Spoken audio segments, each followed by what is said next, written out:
Here at the Big A tonight, the Tampa Bay Rays and the Angels.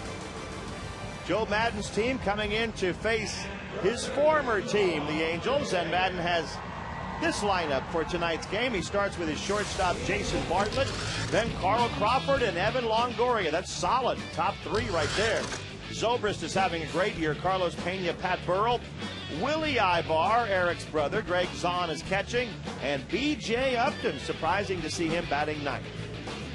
And you're going to face Sean O'Sullivan, trying to rebound from that first loss he had last time out. 3-1 record, ERA at 4.24. He threw a no-hitter in AAA not that long ago. Good sinking fastball, 90-92. Great changeup. Not afraid to throw it to lefties and righties. Good curveball and a slider. Very competitive on the mound. Behind O'Sullivan tonight, Rivera, Matthews, and Abreu in the outfield. Figgins at third, Ibar at shortstop. Is Torres playing second. Kendry Morales back in there tonight. And Mike Napoli catching Sean O'Sullivan. It was less than 2 weeks ago he threw that no-hitter. Amazing. And Sean Figgins going to be back at third base today. Going to be very active. This is a team, the Tampa Bay Rays, that are very speedy. Will lay down the bunt. Of course, in a sinking action on that fastball, will be active there. The right-handed batters hit ground balls to Sean Figgins. Figgy's been slumping a little bit, so Mike Scioscia gave him yesterday off. Let's see if the day off helps Figgy. Jason Bartlett, the first batter of the ball game, and he takes a strike.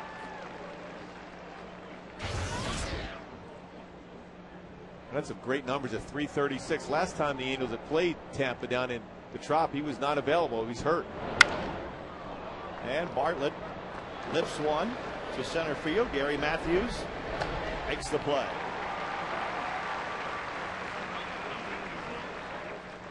Well, one batter, one out. So Sean O'Sullivan is on his way. Always good to get that leadoff batter, especially a guy with 21 stolen bases. This team, the Tampa Bay Rays, 152 stolen bases, which leads Major League Baseball.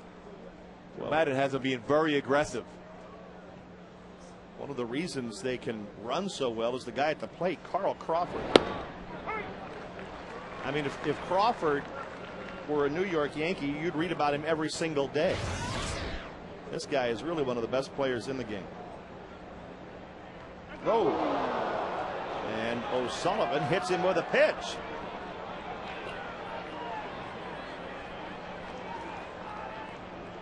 And we talked about trying to keep that speed off the bases. Fastball on the inside part of the plate. Crawford can't get out of the way.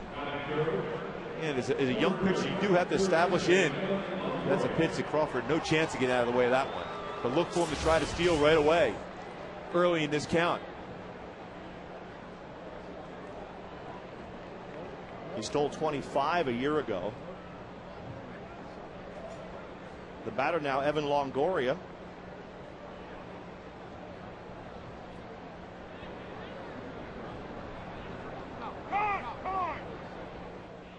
Good job for Sean O'Sullivan. That's the best way to negate a running game. Hold the baseball. Good base runners love to be out with some momentum going. If you can hold the ball as long as possible, you'll stop him in his tracks.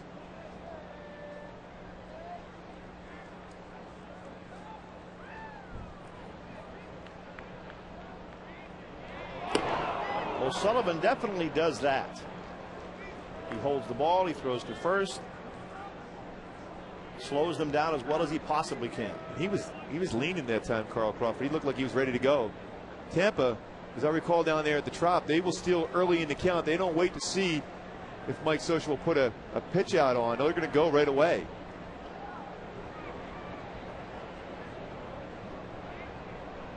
Crawford not running, and the Angels pitch out.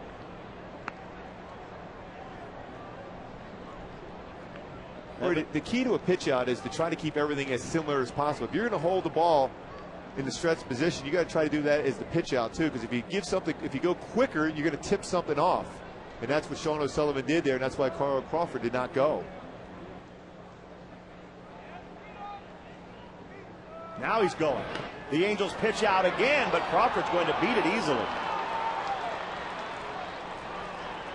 Back-to-back pitch outs by the Angels. Crawford steals second anyway.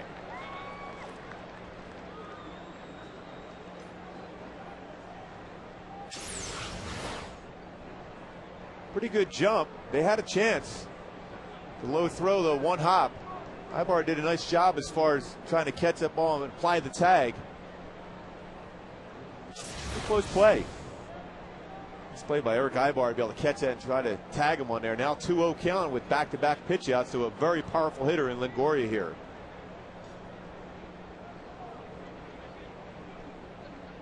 Longoria, last year he was the player that was named to the All-Star team in the fan voting.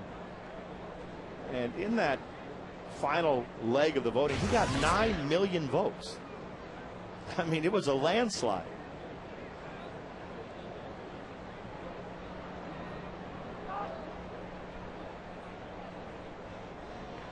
Early in the season, Carl Crawford he loves to steal third base, which he had 6 stolen bases in one game. You got to keep an eye on him. You got to vary your looks back to second. He has a big lead right now. He's not going, but he might go, Gooby. He has a tremendous lead. When how fun is it if you're Evan Longoria up here at the plate when you know you're going to get a lot of fastballs with all that speed of Carl Crawford? That's why you see all those home runs. 24 home runs and 83 RBI for Evan, and he missed some time early in the season. There's a shot hit by Longoria into left center field and deep, right off the top of the wall. It'll be a stand-up double for Longoria to drive in another run. That's 84 for Longoria, and it's 1-0 Tampa Bay. See, exactly. You get those fastballs to be able to hit. And that's why he's such a effective hitter. Not only has he got tremendous play coverage, but the ability to be able to get a lot of fastballs because Crawford's so fast in the threat of that stolen base. That was about 3-4 inches from being a home run.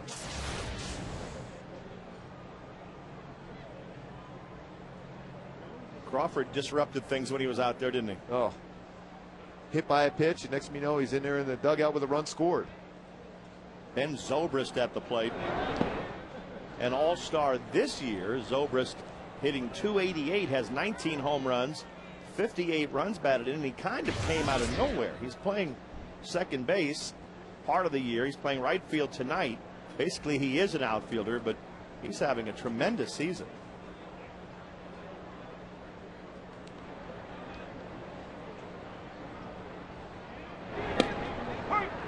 One and one. Talk about being a super utility type player. Play a bunch of positions for Joe Maddon, but now an everyday player, putting up some great numbers. You know, all those games at second base. He's played some shortstop, third base. He's played right field. He's also played left and center. Very versatile. He's had to play second base with Akinori Iwamura injured this year for Tampa Bay.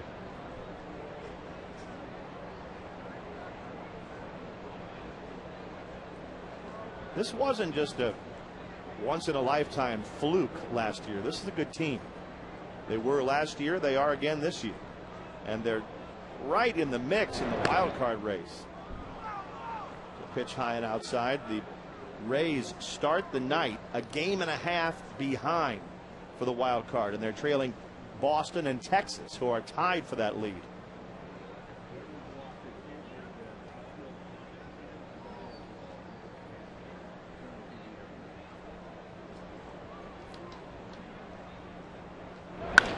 Zobrist whacks one up the middle. Let's see if Longoria tries to score. Here he comes. Here comes Matthews' throw, and it'll be cut off. 2-0 Rays.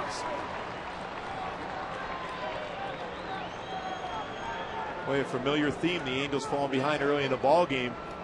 They have come back and won 35 games, comeback variety, but Mike Scioscia does not want to have to do this each and every game, especially when you're facing a tough one in Matt Garza today. Zobrist again, good swing. He looked like he was in pretty good position, be able to get him out at the plate. Morales able to cut that off, so that way you don't get Zobrist in scoring position. That throw came up well short of where Gary wanted it to go. He hit the infield dirt with that throw. Here is Carlos Pena, another very dangerous hitter who brings 28 home runs up to the plate.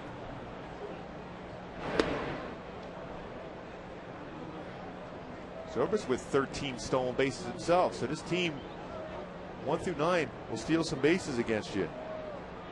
The number 9 here, BJ Upton, has 35 stolen bases.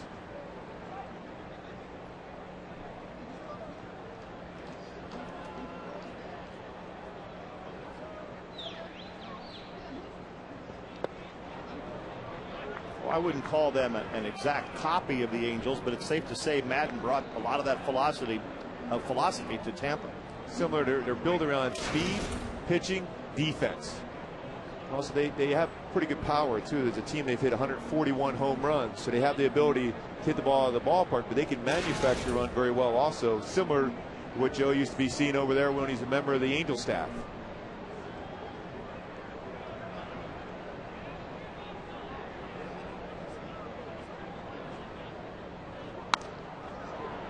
One ball, one strike to Pena. 73 runs batted in for Carlos Pena to go along with the 28 home runs.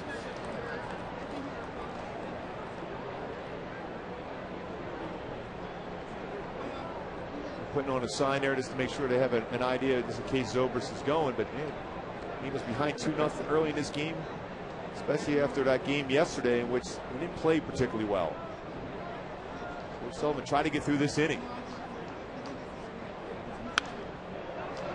Pena fouls another one back.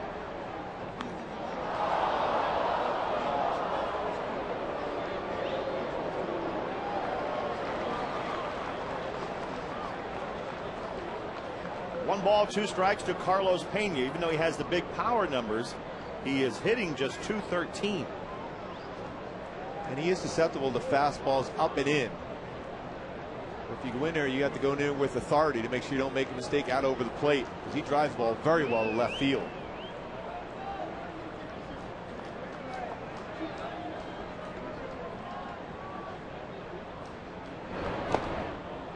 Pena has that front foot a pretty good distance from home plate when he sets up, Gooby.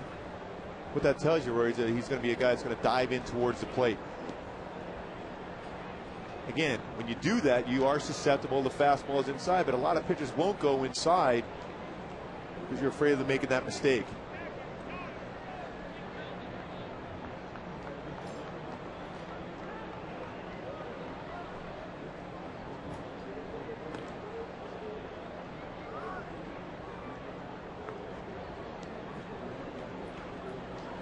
Two balls, two strikes to Carlos Pena.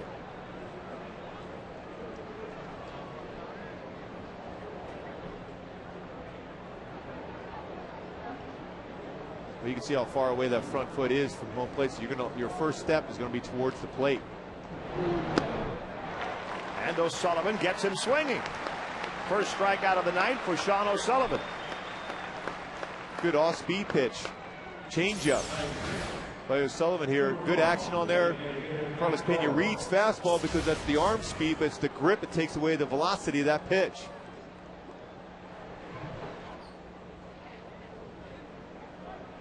With two outs, Pat Burrell up there.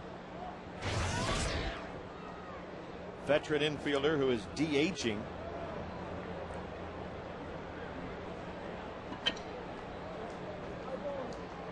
And he gives him a little pop. Also 9 home runs for Burrell this year.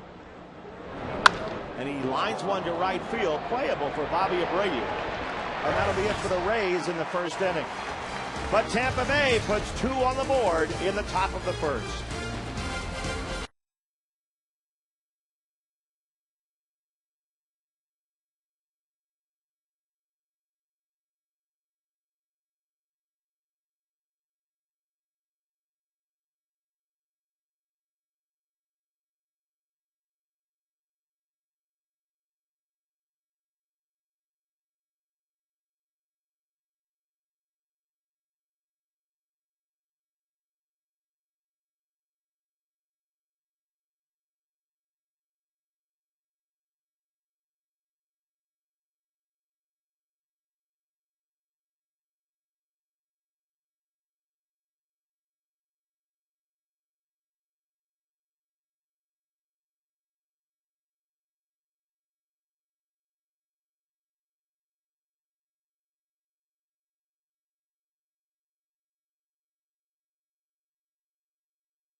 AFN, the American Forces Network, broadcasting to the U.S. Armed Forces, serving in 175 countries and aboard ships at sea. They're watching around the world in Iraq, Germany, Italy, Southwest Asia, South Korea, and Japan. Welcome, all of you. And thank you. The Angels order. Figgins is Turris and Abreu with Vladdy in the cleanup spot once again. Rivera 5th, Morales 6th, Eric Ibar, Mike Napoli, and Gary Matthews to face Matt Garza. Boy, Matt Garza has a very powerful fastball, 92 to 96. He also has an above-average curveball, above-average slider, and a very good changeup also. Good ERA, 3.63, but the record's not indicative of how well he's thrown this season. 22 starts.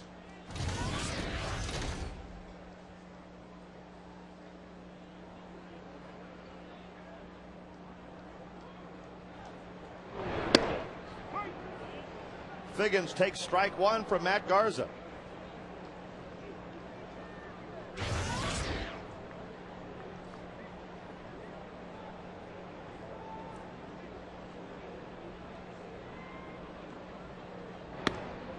Garza is 25 years old. He lives in Fresno.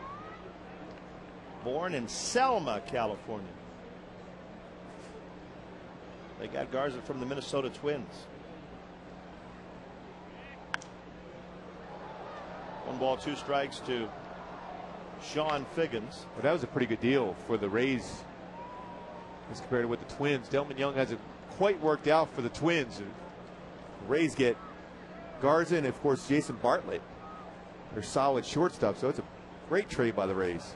Helped them get to the World Series last year. Popped into shallow center by Figgins. DJ Upton covering some pretty good ground out there. Makes the easy catch. He's out there with Crawford in left and Zobrist in right, so they can go get him.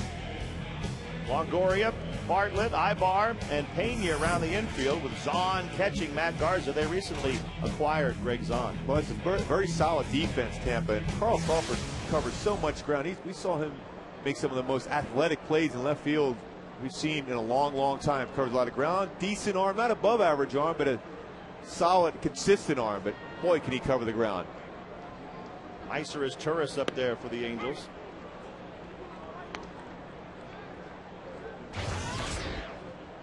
Matt Garza's brother coaches high school baseball in Fresno.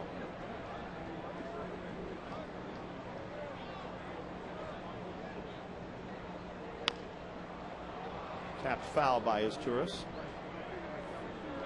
So it's a homegrown group out of the Fresno area, and as a matter of fact, one of the notes on Garza says he recently married his high school sweetheart.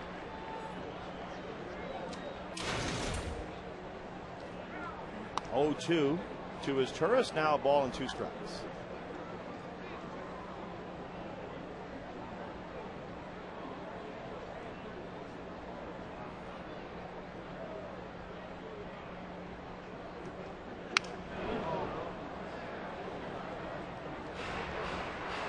Meiser is hitting .307. He has hit 6 home runs. Garza from up there in Fresno. Rex Huther and Mitch Reinhardt, our graphics engineer in the truck. So a couple people, all 3 from Fresno. There's Hud. Yep, there he is, all right. He was all proud of his Fresno State last year. I know that. A couple years ago, win that national championship in baseball.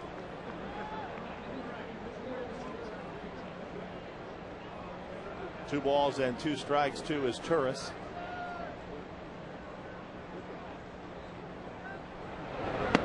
Swing and a miss. Good pitch by Garza. Strikes out his Turris. He certainly has 4 above average pitches. This is a good hard curveball to get Meiser to swing over top of that pitch for the strikeout. Again, very competitive. The key against Garza, though, is get base runners. He's not very good as far as negating the running game. It can be rattled at times when you're aggressive on the base pass, so you got to get some guys on, but if he gets on a roll, very difficult task.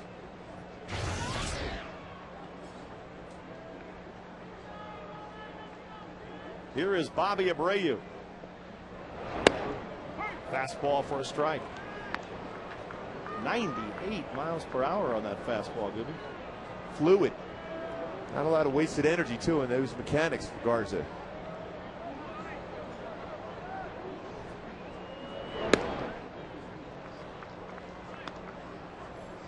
He was on a great roll last year through the postseason into that World Series. To get him there, he's very competitive.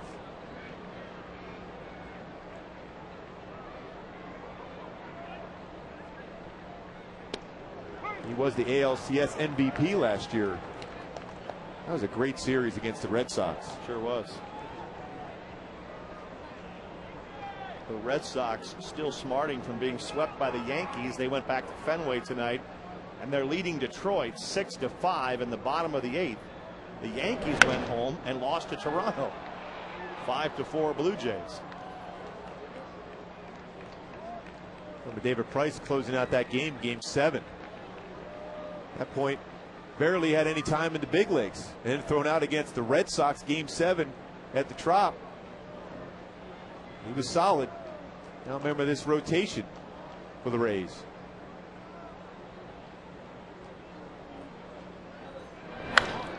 Abreu smacks one down to first, handled by Pena, who feeds the pitcher covering. The Angels go 1-2-3, and after one inning, it's 2-0 Rays.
And by Jack in the Box.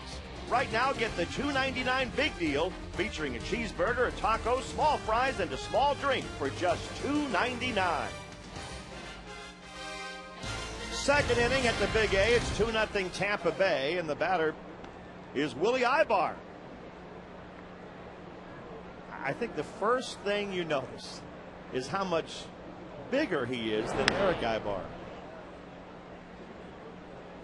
And he's got some power, too. 10 home runs on the season. And there they are. Eric much slicker with the glove in the infield. Willie, with a little bit more power maybe, flies out to fairly deep right field.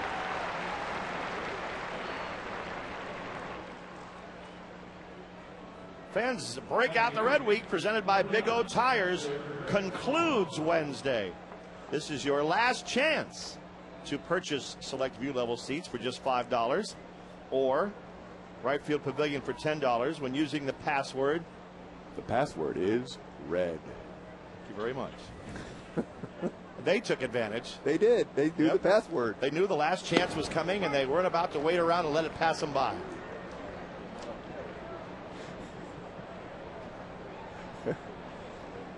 Can't believe it's ending already. We got to get some W's here. Now, this is a key inning here for Sean O'Sullivan. Yeah, you want to keep the crowd involved. And yesterday was a tough loss. Talking about Mike Scioscia, that turn the page philosophy. But you also want to keep, the crowd in the game and your thought process that you can in this game. But if you let Tampa get on a roll, they're very difficult to stop. Well, it's very similar to last night or yesterday's game. The crowd was very much out of the game early. It was as quiet an afternoon, I think, as we've ever spent in this stadium. And the Angels really didn't do anything. They got 3 singles, never got a runner past first base, and were shut out. Figgins makes a nice play, and that retires Zahn. And that'll get the crowd into. That's a great play at third base with the left-hander's bat. And have different tail action on that ground ball. He was able to field the ball and got himself in throwing position to be able to get the out.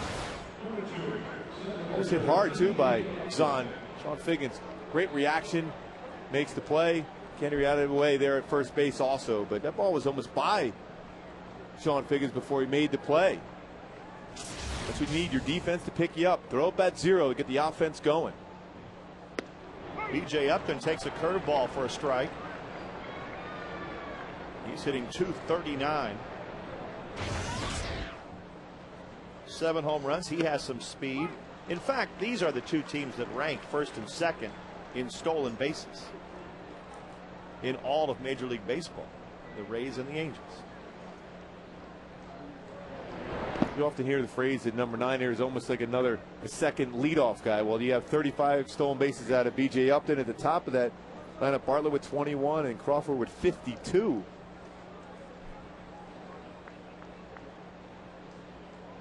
got the Rangers right behind him at 97 stolen bases. See, the key for a team that can steal bases is there's going to be times when a pitcher is on his game and you're not going to make mistakes and give up home runs. It's your ability to manufacture a run, score a run via the stolen base, a ground out, and a sacrifice fly is the key to be able to withstand and keep a winning streak going. It's that cliche, Gooby. Speed never goes into a slump. But some teams' philosophies are that a stolen base is a wasted attempt, the possibility of getting an easier out than having a guy swing the bat. Upton swings the bat and strikes out. A 1-2-3 inning for O'Sullivan. Vladdy coming up in the bottom of the second.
Guerrero to lead off for the Angels against Matt Garza.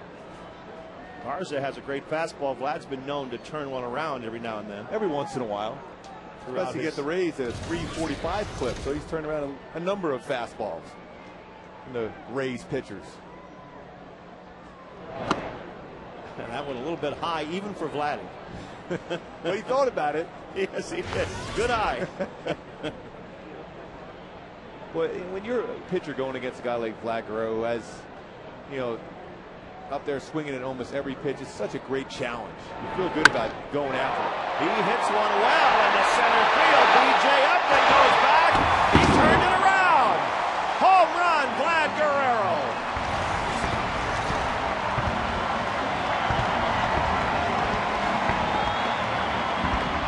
The Angels are on the board. Vladdy has a 12-game hitting streak, and it's 2-1 Rays.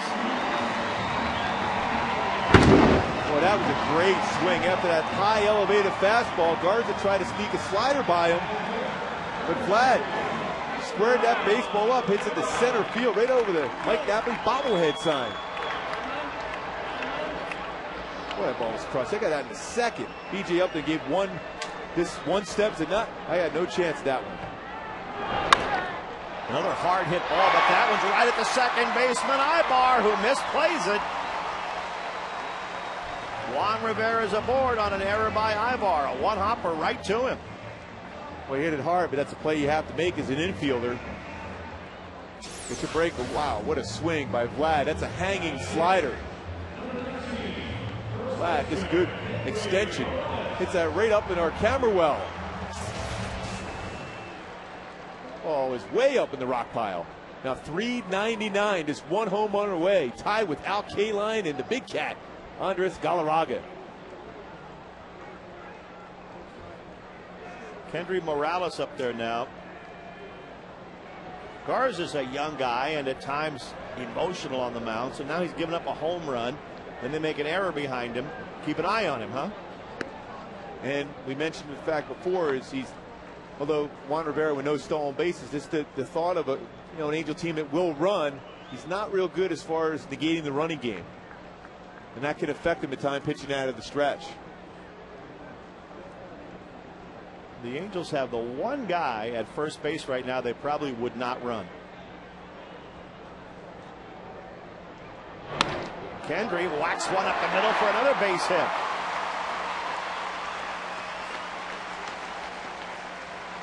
Well, that's 3 consecutive centered up baseballs by Angel hitters. Juan, the unfortunate thing, hit that ball right at Willie Ibar, ends up getting there on an error, but this is a shot right up the middle by Kendry Morales, who got the day off also yesterday. Once in a while, as a manager, you got to pick and choose what time to give your guys a day off just to make sure they're strong for the stretch run. And Mike Scioscia decided that was the point. And Kendry right away responds to a line drive, base hit up the middle. First and second, nobody out. Bunt situation here, too, for the Angels. Ibar very good. Leads the American League in infield bunts and hits. Longoria on the grass at third. Ibar does not show the bunt and takes a strike.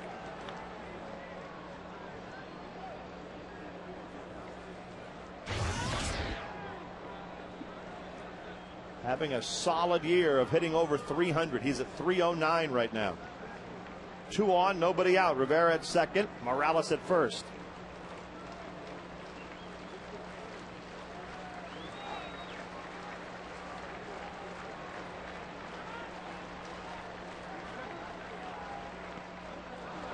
Blocked out in front by Zahn. The third base coach for the Tampa Bay Rays, Tom Foley, says Evan Longoria is the best fielding third baseman he has ever seen. And obviously he played the time when Mike Schmidt was playing third base for the Philadelphia Phillies, and you see Scott Rowland. So in a bunt situation, Longoria comes in on the baseball as well as anybody. That includes Adrian Beltre of the Seattle Mariners. Very good at that. And Rivera thought about trying it, but goes back.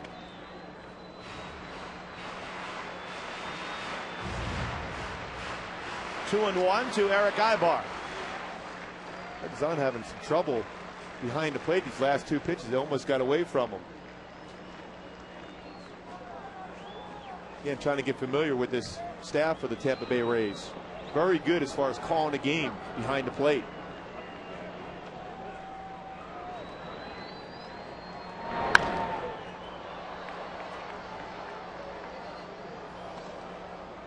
Two balls, 2 strikes.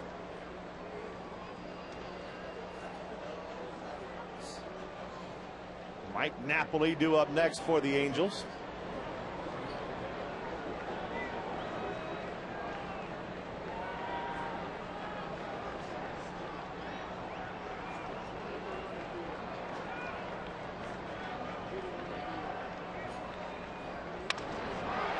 That one is hit softly up the middle, and that's a hit. Rivera's being waved home. The throw's going to go to third, and the Rays will get an out there. But the Angels tie the game at 2. Well, that's a decision Kenny Morales may not want to do on that play, but B.J. Upton, a very strong arm, a shortstop when he first came up. Charged that ball well. That was a flare into the outfield. Fielder was barehanded, made that strong throw to third base. You want to be in a situation, you know the Angels are very aggressive to get that first out at third. But that was a good pitch by Garza, but a nice piece of hitting by Eric Ibar to fight that one off into center field. Looked like Upton might have a shot at Rivera at the plate, but had the sure thing at third. A great base running too by Eric Ibar. Got himself in scoring position also though on that play at third. He's at second with one out, and Napoli at the plate, and the game tied in the second inning. Napoli swings through the breaking ball.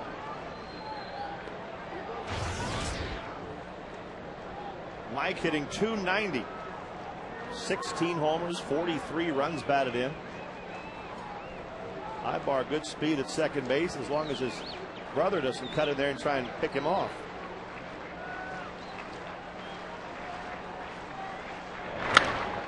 Top fly, right field. Ibar might be tagging up here, moving to third. He does, and he gets there.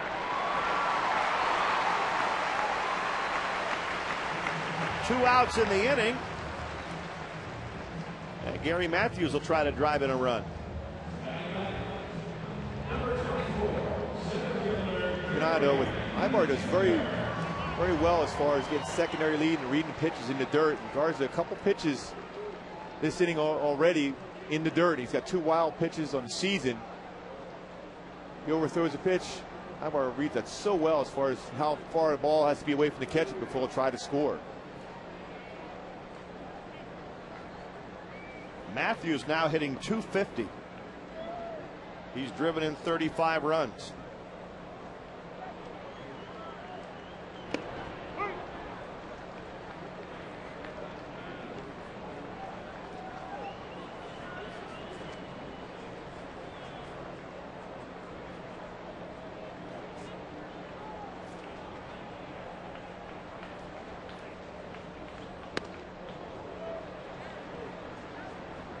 You know, always a good matchup for Gary Matthews Jr. when he's facing a pitcher that has a good fastball like Garza does, and he will aggressively go after the hitter with that fastball. The Red Sox beat the Tigers 6-5. So after getting swept by the Yankees, the Red Sox returned to Fenway and won a game. The Yankees were home against Toronto and lost to the Jays.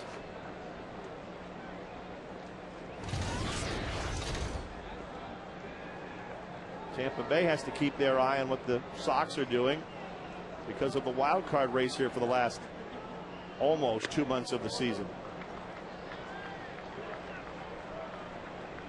2-1. That's some great numbers too from Gary Matthews Jr. 429 average with 2 outs and men in scoring position. It's a second in the American League, only behind Joe Mauer of the Twins.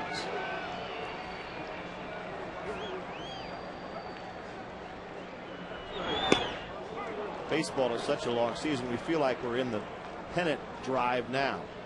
But you add it up, and the Angels have 52 games left.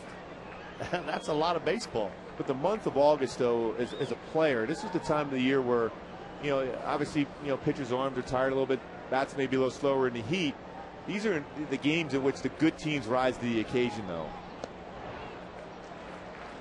Would the Yankees sweeping the Red Sox over the weekend be a case in point there? Definitely. I mean, I watched that game last night. I was impressed with the Yankees and the Red Sox offense is not hitting on all cylinders right now at all. And their pitching staff outside, Lester threw the ball well for them, but their pitching staff and their bullpen has been overused. It's a full count to Matthews. And he draws a 2-out walk.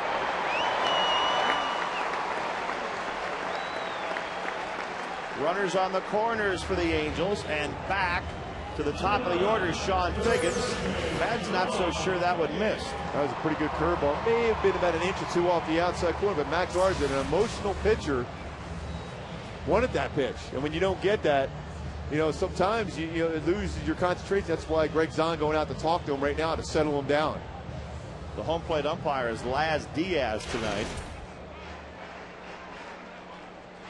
He's on this crew with Eric Cooper, Mike Riley, and Chuck Merriweather.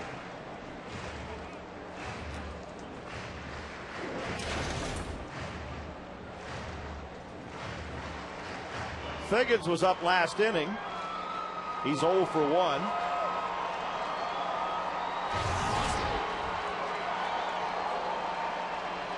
He flied out to center field.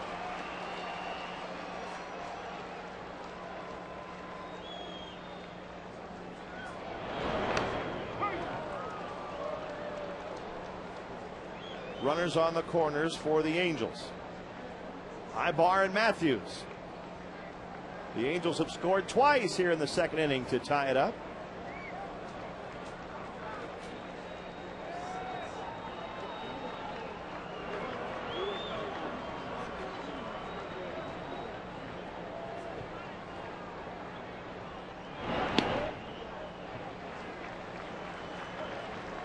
The Guards are throwing back-to-back curveballs, starting to count against Sean Figgins.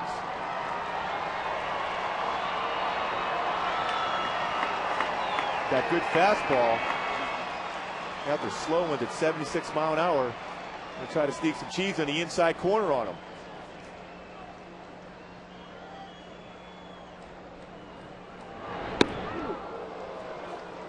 He got it inside all right. He got it in.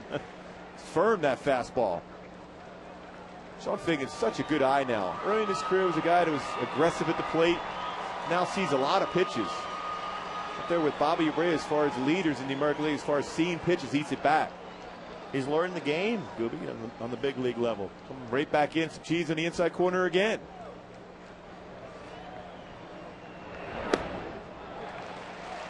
It's now 3-1 to Sean Figgins. A long inning for Garza,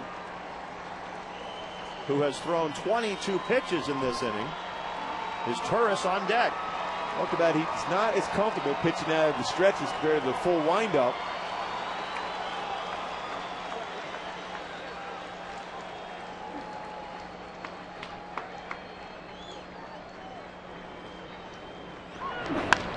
Line drive, base hit for Figgins, drives in a run. Ibar scores from third. The Angels have their first lead of the night. Well, that's an exceptional bat for Sean Figgins. First pitch curveball for a strike, next pitch curveball for a ball, and a couple fastballs the inside corner to get a great fastball count. Hits that ball in the right center field for a base hit. Howard's Expo shows great balance at the plate for Sean Figgins. Squared the baseball up, base hit, now the Angels with the lead. And the meeting on the mound. Remember, this rally got started with a home run. Okay, that makes it 2-1, but then the next play there was an error. And Garza's had a tough inning now. A lot of extra pitches. The ball was hit hard by Juan Rivera, but a play that should be made. Instead of being out of this inning now, would have been 3 outs.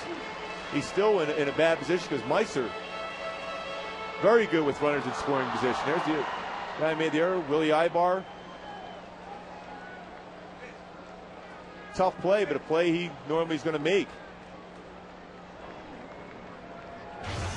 2 out, 2 on for Meiser is Turris, who struck out his first time up.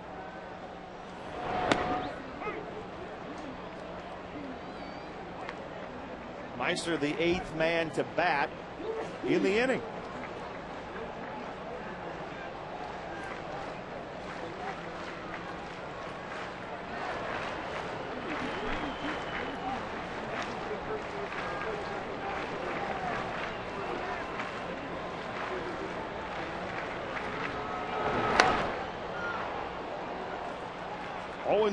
Well, we talked about the importance of Sean O'Sullivan throwing up a 0. in the top of the second inning. They get the offense going, and what the offense did, responds with 3 runs, taking the lead now, getting the crowd back in the ball game.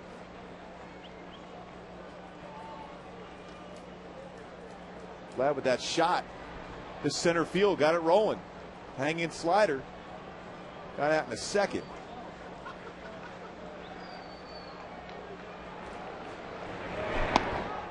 Looked like Vladdy was ready in case he has to bat again in this inning. He's not sitting down. He's ready to go. He says, "Where's my helmet? I'm ready to get out there." Always been a guy, streaky hitter as far as home runs. Possibly on one of those streaks now. He's got 3 home runs since coming back from the DL. He's had at least 1 hit in every game he's played since coming back from the DL.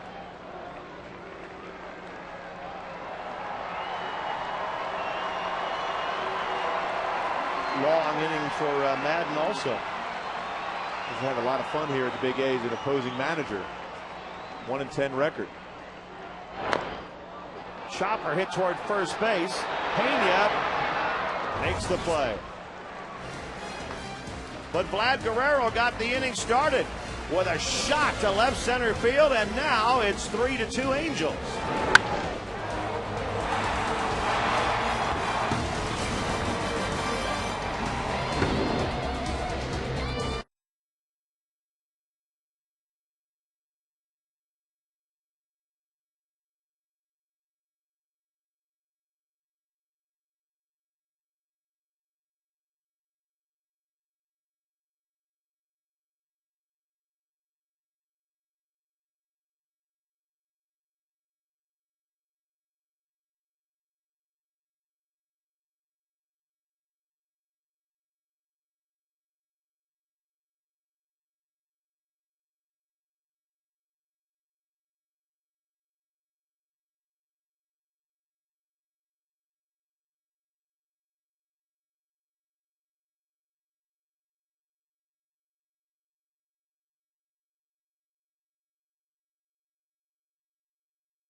Players are here. The Angels A-ball affiliate in the California League. Eddie McKiernan's next to us. How you doing, Eddie? Not too bad. Yourself? We're doing great. Eddie, I have to ask you a question here. I saw you pitching a game against the Pirates. You got 3 outs on 3 pitches. How were you able to do that? I threw strikes. See, Roy, I told that was the best advice to have, is to throw strikes. Is that all it takes? Exactly. Usually took me 35 pitches to get 3 outs. 3 pitches, 3 outs, and that's it, huh? Good night, everyone. That was actually the first time I've ever done that. Really?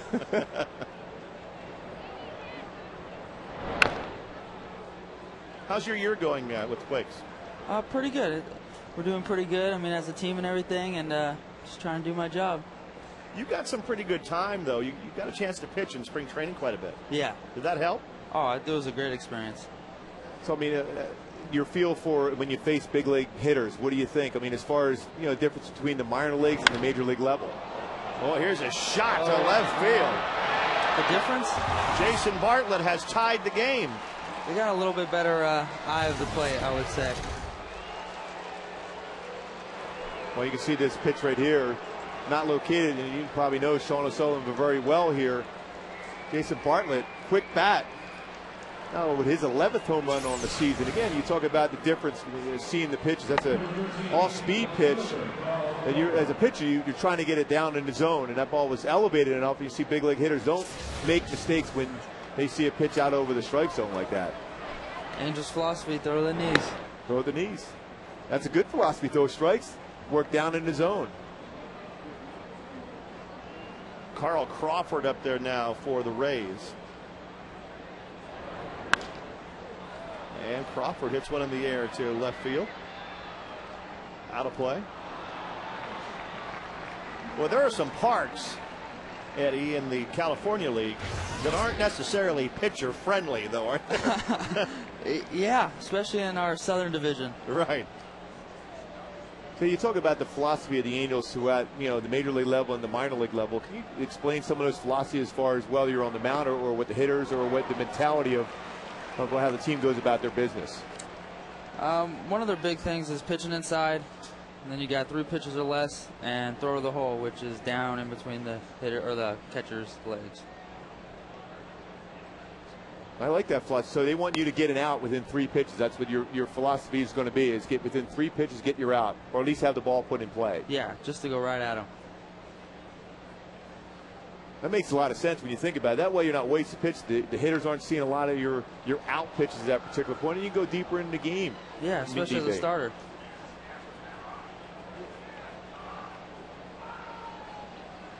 I know you're from the Pasadena area. Are you still living there and commuting to Rancho, or have you gotten a place closer to the stadium? No, I still live at home. Do you? Yeah. Now, if you're facing somebody like a Carl Crawford, he has a lot of speed. How would you go about your business as far as trying to pitch to him? That's a tough one. I mean, I'm sure he's got strengths and weaknesses that the Angels go over with all their pitchers, and you probably have to throw to that. Well, he pops it up. His tourist makes the play. Now, another guy like Evan Longoria coming up. Here's a guy that likes to get his arms extended. Your first pitch to him, what do you think he'll do in that spot? Because he prefers to pitch out over the plate so he can get the big part of the bat. What do you think he's going to try to do there? Now, what would you try to do against him in that spot? Well, if a guy's going to try to get his hands extended, I think you got to bust him in. Put fastball hard in.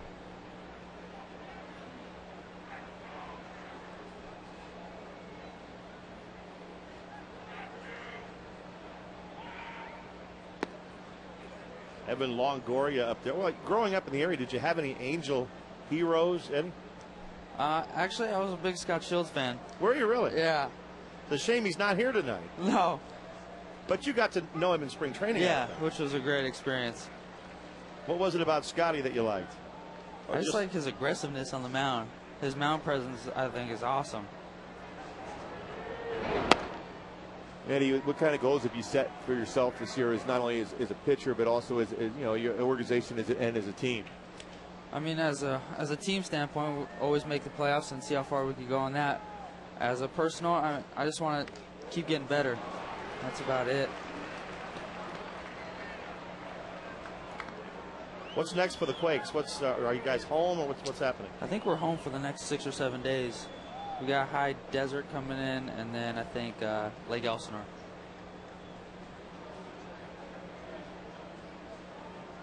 So at this time of the year, it's fairly toasty out there at Rancho Cucamonga. What do you be able to do to make sure that you keep, from sweating so much out there, especially on the mound, especially trying to be able to, as a pitcher, to keep the grip on the baseball, too, is always a difficult thing, especially when you're in a hot climate like you're out there at Rancho Cucamonga, as far as keeping that without the ball slipping out of your hand. Yeah.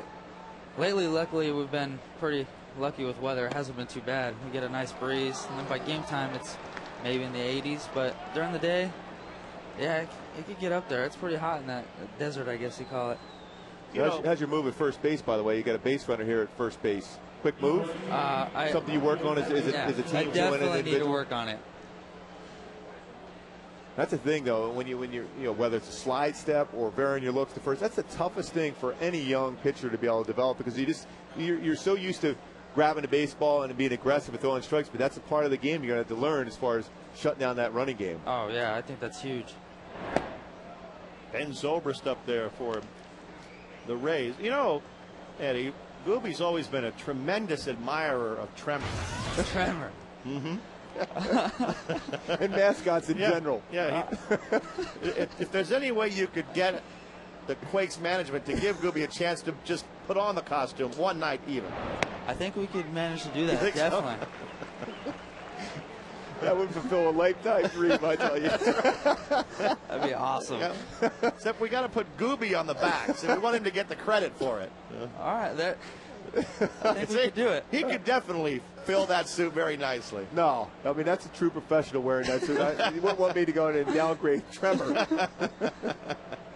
He'd just be an aftershock at that point. Well, there's another mascot named Aftershock, so you could be that one. See, there's not just one. Maybe we could try to get a third. If you got confused or anything, just watch what the other guy's doing. Well, that'd be a 3. That'd be perfect.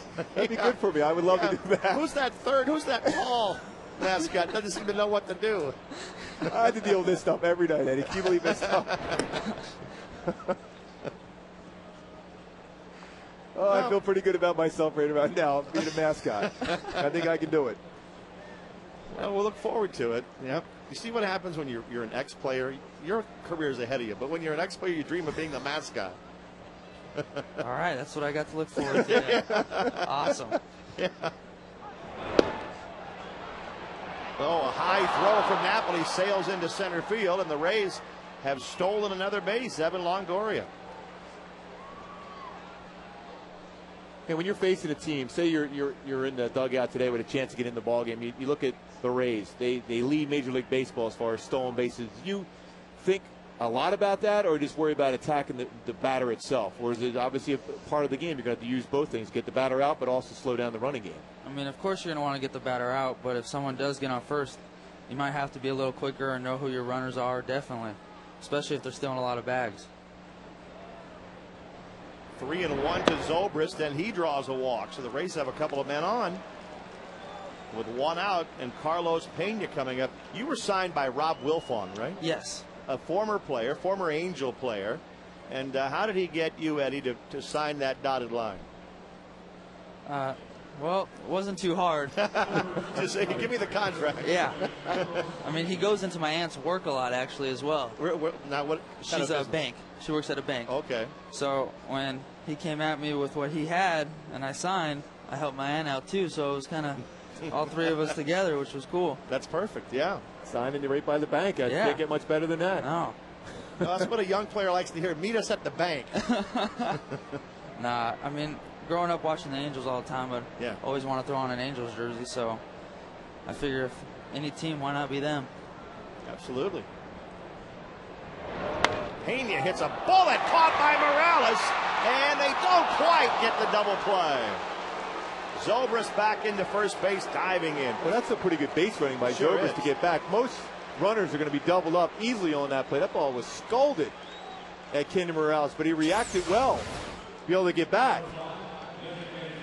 What if Kendall just runs right to the base? He might have a better chance of getting the out. Or at least diving, maybe tagging the base before Zobrist got back. But still, good base running by Zobrist to get back in that position. Now the Rays still have first and second here with 2 outs. How are you feeling your position?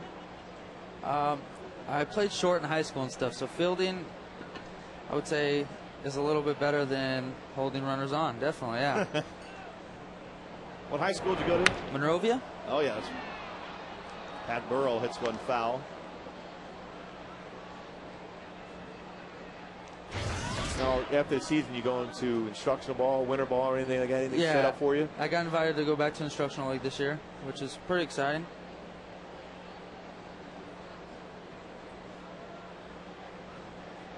So what do you like about the instructional? I mean, besides the opportunity to play games, it's also you get to work with some good people, good pitching coaches down there and everything. That's the chance to be able to get your crafts better, even so you can make that advance next year.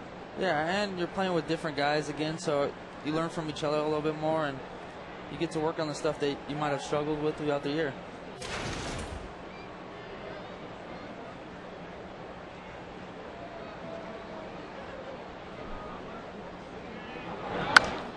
Burrow lifts one foul right field side.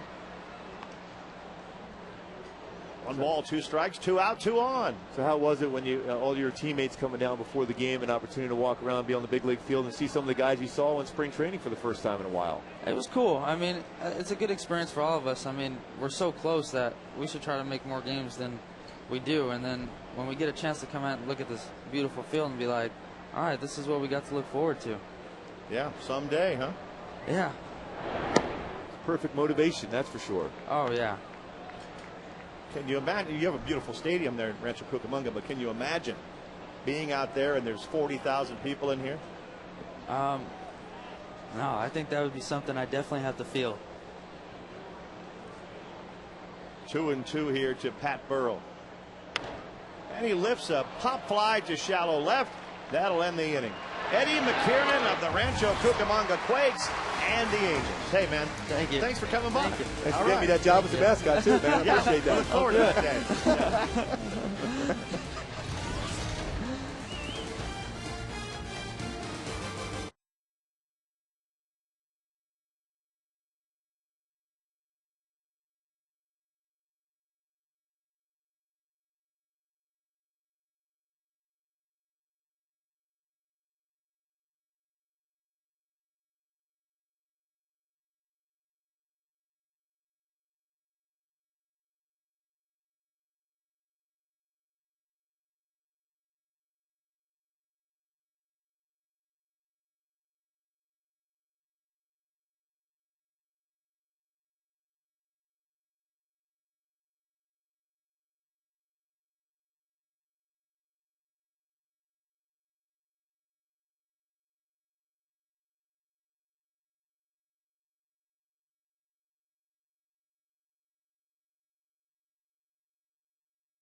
Sean O'Sullivan, but Sean did a nice job responding after that and shutting them down. Bobby Abreu leads off the bottom of the third.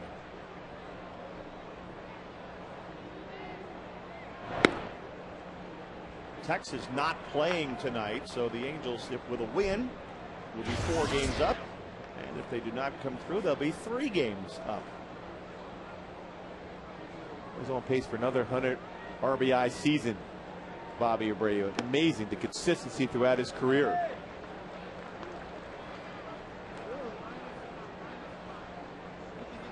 Of only 3 players last 6 years, and the other 2 guys are pretty darn good. Albert Pujols and Alex Rodriguez with 100+ RBI in the last 6 seasons.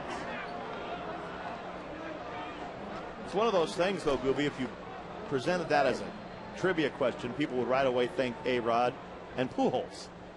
I don't know how many people would come up with Bobby Abreu. Just not a flashy type of a player. Consistent, ultra consistent, just a professional's pro. And there's a shot into center field. Abreu's on base again.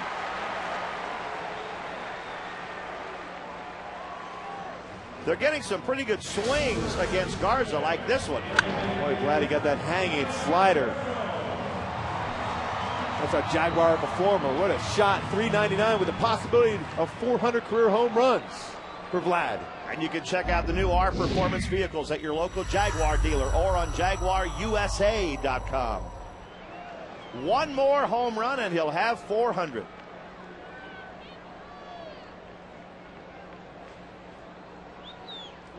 He has a 12-game hitting streak going.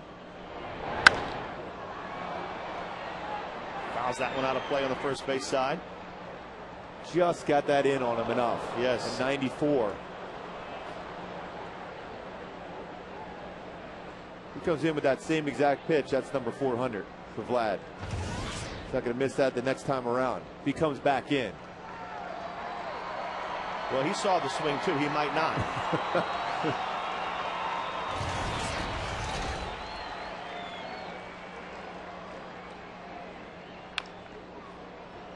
Well, he did come right back in, this time a sink action on the fastball down at the knees at 95. Well, a sinking fastball at 95 is not a bad pitch. Not a bad pitch to ever throw. That's right. At 95 with that sink action. No matter who's at the plate. Now 0-2. Chance to expand the zone. Fastball inside. Trying to back it right back inside on Vlad. Vladdy fights it off. See that sequence of pitches. Briggs on first one went to throw a curveball. Then he wanted to try to go fastball elevated out of the strike zone. Then Garza wanted the fastball inside.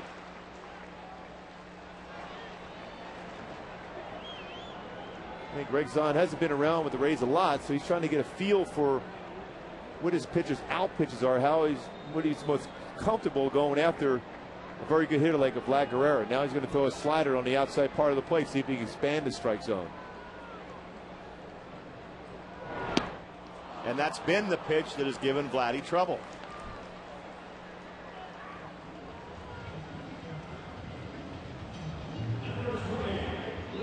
Well, that's a pretty good pitch sequence. Pitch by pitch. Fastball, the inside part just missed it. Came right back in with another fastball. Sink action on it. Fastball inside. Jammed Vlad. And this time throws a slider off the outside corner. It's a pretty good job as far as expanding that zone by Matt Garza, especially when he was ahead 0-2 and throwing that slider off the plate. Juan Rivera.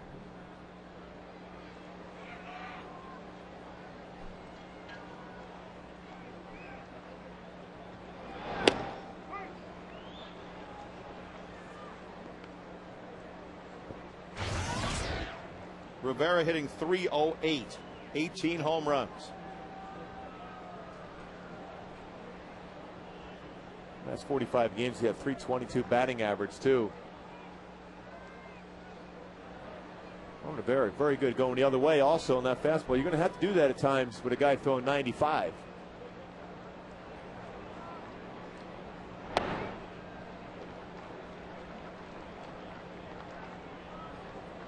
The Rays were quite a story last year, Gooby, and I think if Joe Maddon, when he took the job with Tampa Bay, had said, you know, I think I can get this team to the World Series within a couple of years, people would say, are you crazy? I mean, they had never done anything.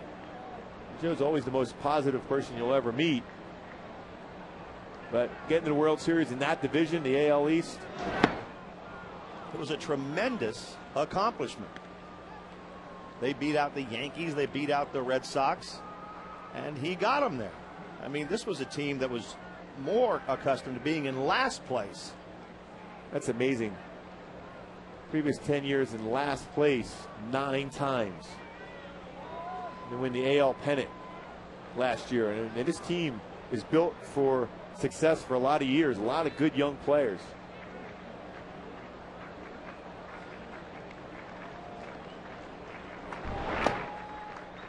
Two and two to Rivera. And the next thing people would probably have said, well, you'll never be able to do it in that stadium. You don't get the fan support. But Joe said, you know what we're going to do? We're going to turn the Trop into the pit like it was a basketball court. And they just had unprecedented success.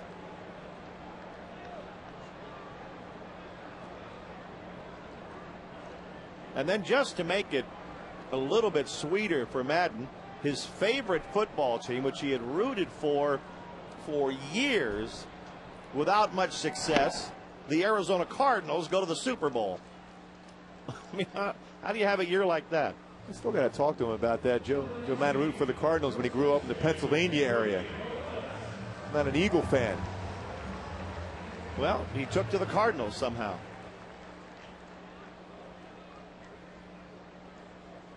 I've been in that Angel organization for a long, long time. Very intelligent. There's a good rapport with his players also, but he's also stern. Remember last year when B.J. Upton didn't run out a couple ground balls in the infield, he took him out of the game and sat him for a while. That's not an easy thing to do for a star like B.J. Upton. And this year, B.J. is batting 9th in the batting order. At least tonight he is. And he wasn't real happy about being in that 9th spot either. But, you know, the reality is Joe doesn't play favorites. He tries to win games. He owes it to the organization, to the fans, to his team. But he also communicates very well with his team. That's why there may be an issue or two here and there, but he brings them into his office and settles that quickly.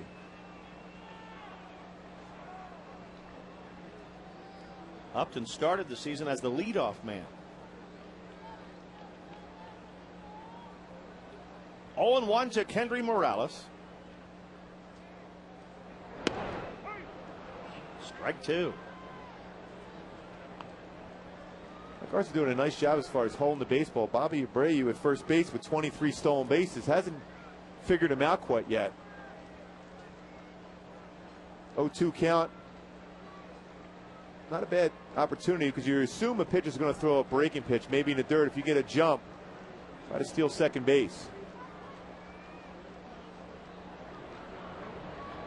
There he goes, and he'll make it without a throw. And the pitch in the dirt. So Abreu does get the stolen base, and now he's out there where a single could put the Angels ahead.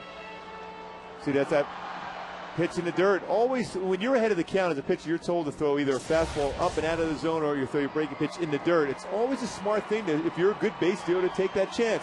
Worst case scenario, you get thrown out, you give Kendry Morales a fresh at bat the next inning. But now he's in scoring position. Base hit, Angels take the lead.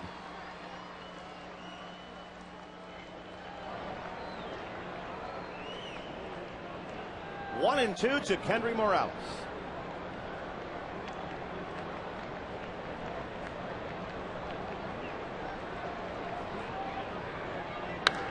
He drives one to right field and deep. Ben Zobrist is at the wall, and Kendry Morales has hit it out.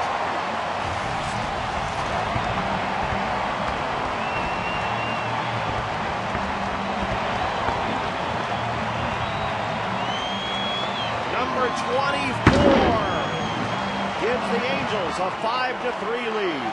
Well, you talk about a quick bat, got that day off yesterday, recharged the batteries, got a base hit, now a 2-run homer for Kendry Morales. Quick on that pitch. Good fastball too by Garza, but quicker bat for Kendry Morales.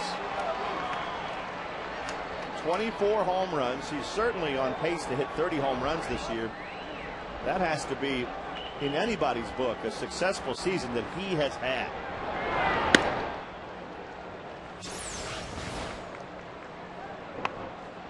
Comes in with a fastball, but again, round out over the plate just enough, and Kendry knew it right away. Liked it, liked his swing. As well he should when you hit a ball that far. Ibar thinking about following up the home run with a bunt single. Pulled the bat back. The last 13 games, 7 home runs for Kendry Morales. He leads the club with 24 home runs. Now with 74 RBI. 1-1 to Ibar.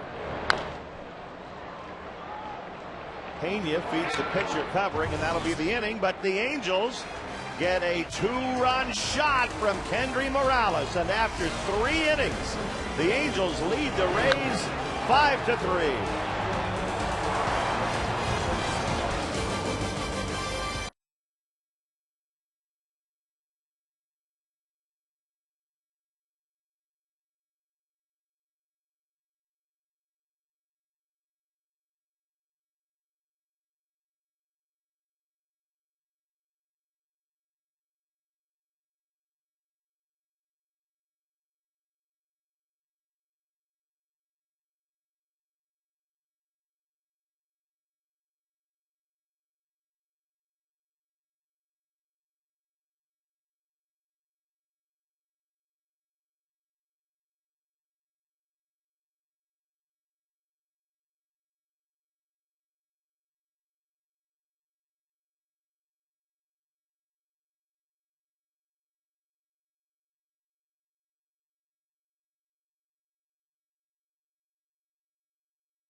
all-time record for hits. Who is the other one? Well, you might think about Michael Young there. McHenry with that 2-run home run and a single already in this game. That's a tough question. My first thought was Ichiro. I thought about Jeter too. Did you? He's pretty close to getting that with the Yankees, believe it or not. I mean, they've had a lot of great players, but not a lot of high totals of hits for a club. The thing that got me off of Ichiro was thinking that Edgar Martinez probably had about 1 million hits. Well, neither one of these pitchers has had an easy time of it, Gooby. They've both thrown over 60 pitches. We're only in the 4th inning. Just starting it. And it's 3-1 to Willie Ibar. But both these teams can run the bases and both can hit home runs. So the concentration level at times is off the batter when you're dealing with a lot of speed. Both these teams possess that.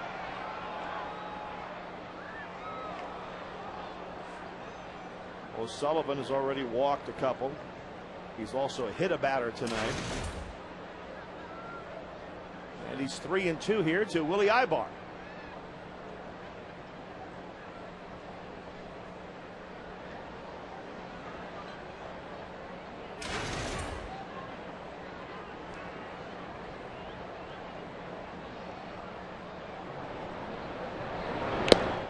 And gets him swinging. Ibar out on strikes. Good fastball too. O'Sullivan sinking fastball on the outside corner. Gets Ibar swinging. Talk about a perfectly located fastball. That's the spot to hit for the left-handed batter hitting against you, especially one with power. Greg Zahn up there takes low and inside.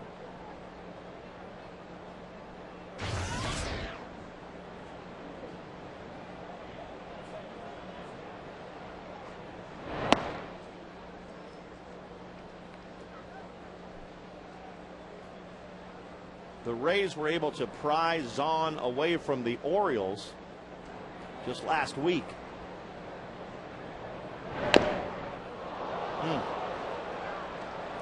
He was with the Blue Jays for a long time.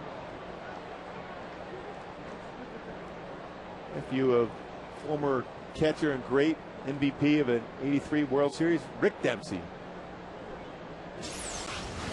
Well, that's no fun. Howard's Exmo replay shows that ball right off the instep of his foot. He was trying to turn on that fastball 2-0 count. Now it's 3-1, back-to-back 3-1 counts for O'Sullivan. He turned it around and struck out Ibar a moment ago. But his pitch count's getting way up there here early in the game.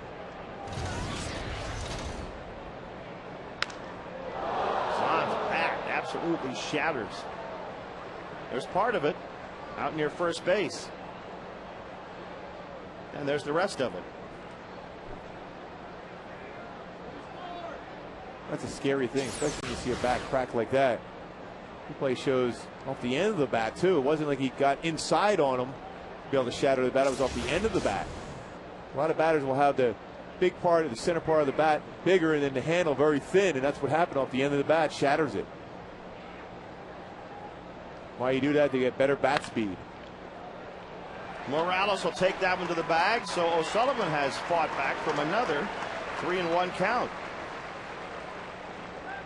Fans, the Angels will be teaming up with the American Red Cross and UCI Medical Center for a blood drive to honor the memory of Nick Adenhart. The blood drive will support the American Red Cross as well as UCI Medical Center's trauma unit. The blood drive will take place at Angel Stadium on Saturday, August 29th from 8 a.m. to 2 p.m. To make an appointment, call 1-800-GIVE-LIFE or visit the community section at angelsbaseball.com. What a great cause that is.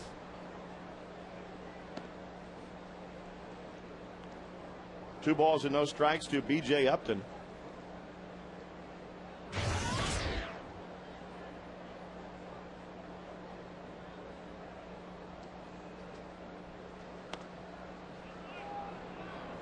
And O'Sullivan behind 3-0. He's fought back the last two batters.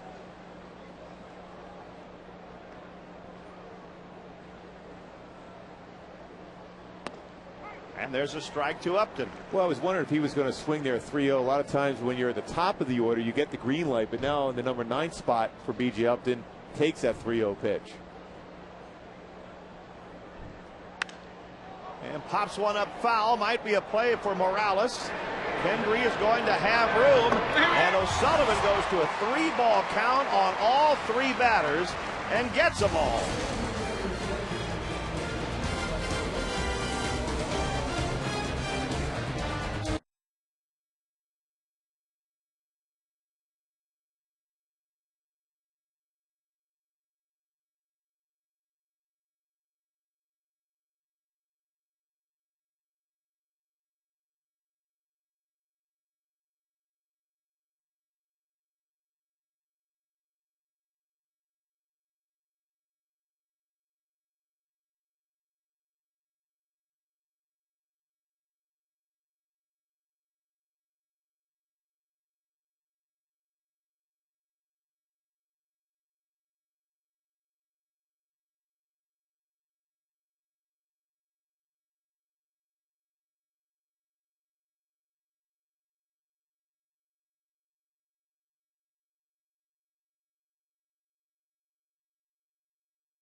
Who holds his team's all-time record for hits. Who is the other one? Todd Helton. Should have known, huh? It had to be a relatively new franchise, but Derek Jeter's pretty close. I know that in Yankee, but Carl Crawford. And he's signed through 2010.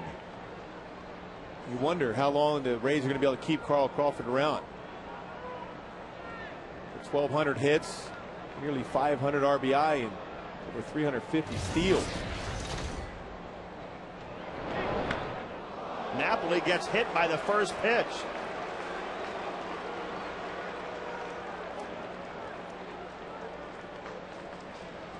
Well, speaking of Napoli, if you're here tomorrow night, you'll receive a free Mike Napoli bobblehead doll, courtesy of Big O Tires.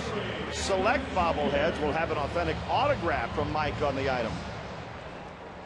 So come on out tomorrow night and get the Napoli bobblehead. You might even get the autograph right on there. Can't wait. Look how excited he was about doing that promo. Yes, he was. He definitely was. Well, that's maybe why Garza hit him. He thought, boy, that guy's a big target. I'm going to get that guy.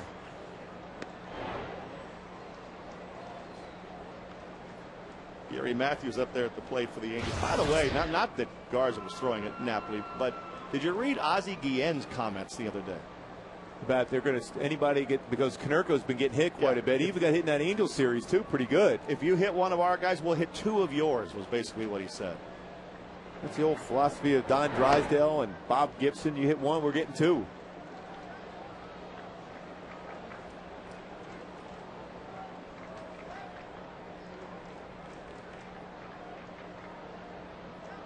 Two 2-0 to Gary Matthews.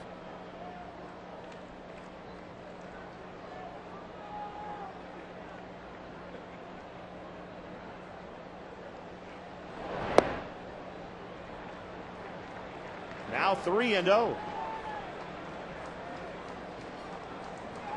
And Gary, when he's at a different part of the batting lineup, he'll probably get the green light. In this spot right here, Garza, a little out of sync. Better off taking this pitch.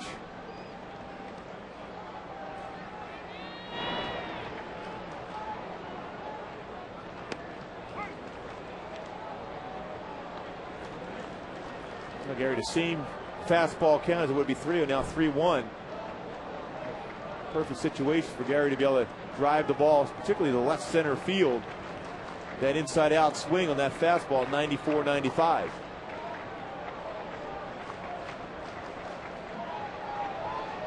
Three and one to Matthews. He draws a walk. So Garza starts this inning with a hit batter and then a walk. And Madden has to be a little concerned about his starter right now. This is the second walk for Gary Matthews Jr. against Garza. Now you got to deal with the speed of Sean Figgins in a bunt situation right now. As all the infielders getting together with Matt Garza, and Joe Madden's going to come out also to discuss strategy and also try to get him back into being focused. Matt Garza very competitive. Sometimes is his worst enemy. The Angels tonight, when they've had a runner in scoring position, have gone 3 for 5 against Garza. And that includes Figgins, who drove in a run in the second inning. Also, don't be surprised if the Rays put a back pick on Mike Napoli at second base to try to shorten up his lead. Not trying to necessarily pick him off, but trying to shorten up that lead. Sean Figgins in a bunt situation here.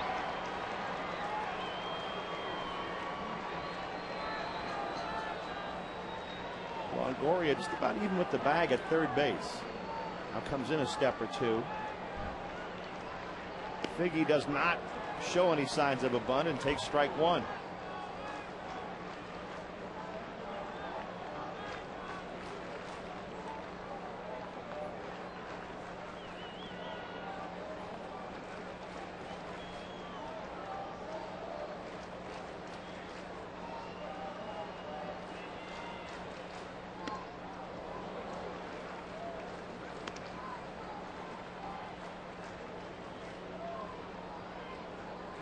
Figgins staring down at Dino Ebel.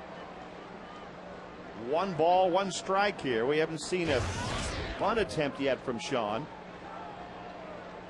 Napoli at second, Matthews at first.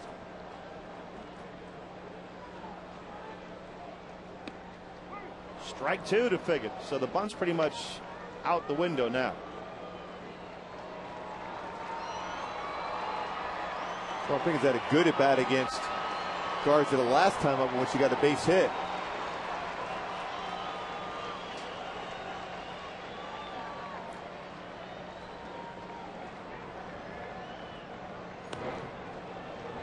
Two and two.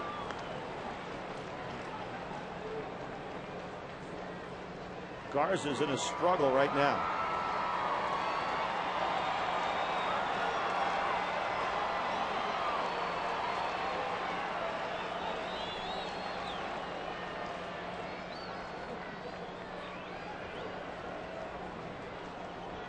Two and two to Figgy.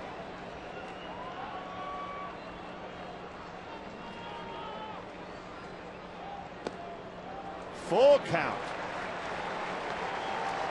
Well, it's a tough scenario right now. You got with Meister Asturias on deck. 3-2 count, no outs. Sean Figgins batting from the left side here, where the guy has a good fastball. Will Mike Socha send the runners here in this spot? Aren't you a little surprised there's no action in the Rays bullpen? Especially after he's already given up 5 runs. And now the bases are loaded without a hit batter and back-to-back walks. They got to get something going in a hurry, but otherwise the Rays will be out of this ball game before you know it. Again, command an issue here for Matt Garza, who's, we talked about his ERA coming into this game at 3.63, very good, but a record at 7-8. Now with his 3rd walk of the game, hit a batter, giving up a couple home runs. And struggled against the Angels in his career 0-1 with an ERA over 5. Napoli, Matthews, and Figgins, the base runners, is Torres, the batter. And Meister lines one to left field. Crawford gets over there and makes the catch. Napoli staggered a little bit. Now he comes to the plate and scores the run. Boy, a lot could have went wrong on that play if Crawford got it out of his glove quickly, because Gary Matthews Jr. was caught off second base thinking that ball was going to fall into the outfield. But Crawford so quick, got a great read on that swing by Meiser.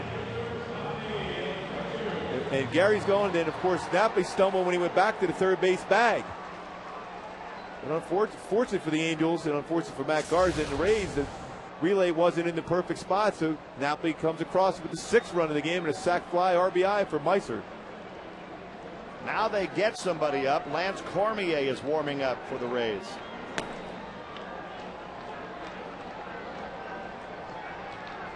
Bobby Abreu batting, 1st and 2nd, 1 out. Garza starts him with a breaking ball.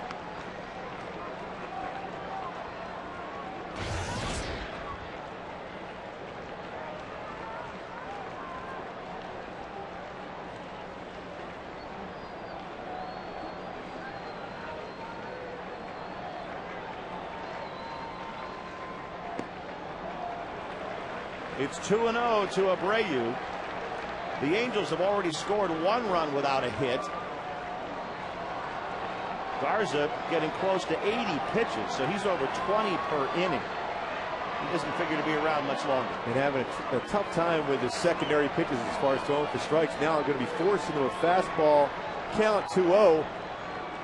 Try to challenge Bobby Ray with the fastball.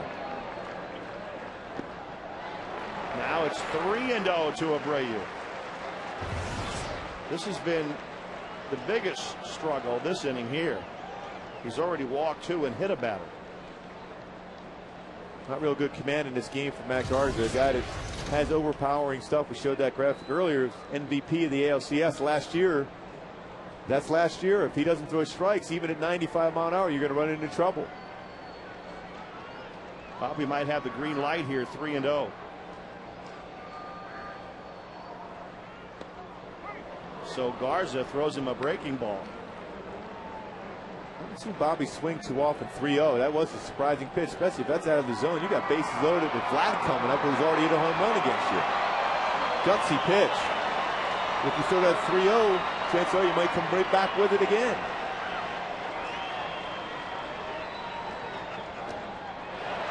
Another walk given up by Garza. He has walked 3 in the inning and hit a batter. And the Angels have him loaded again with 1 out. No move yet from Madden. Vlad Guerrero coming to the plate, but the base is loaded.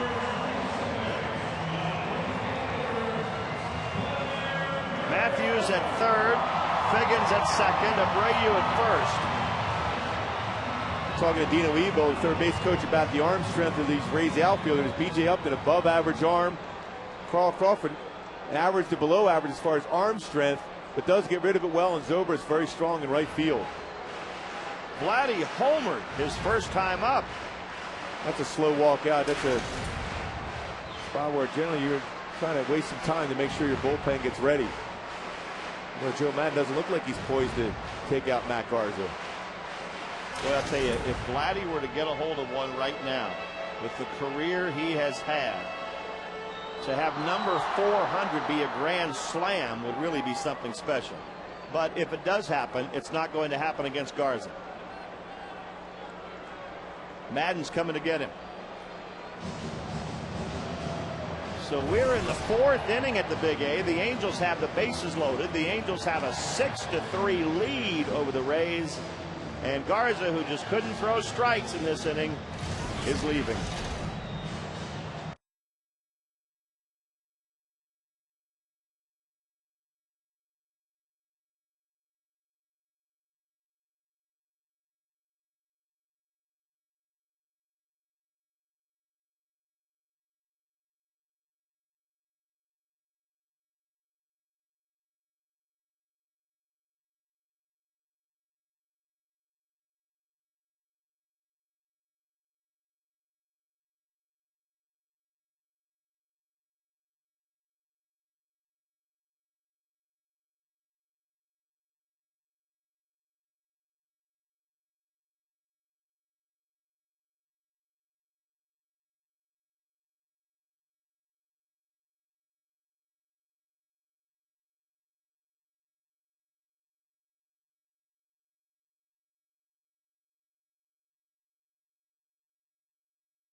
The In-N-Out Burger, who's in, who's out. I don't think Madden had much choice here, Gooby. Matt Gars, you can see that with the 4 walks. Gars allowed 6 runs with the bases loaded, all his runners too. They have no choice but to go to Lance Cormier at this particular point. Decent fastball, sink action, 87-91 curve, slider, and a changeup. Solid numbers so far, 2-1 with 2.76.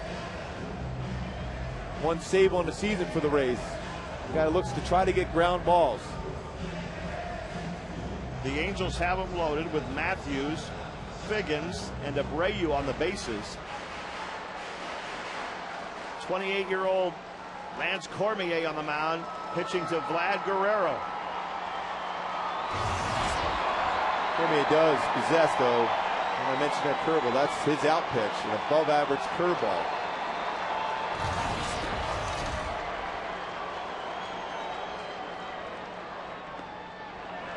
Cormier is one of the best baseball players ever to go through the University of Alabama.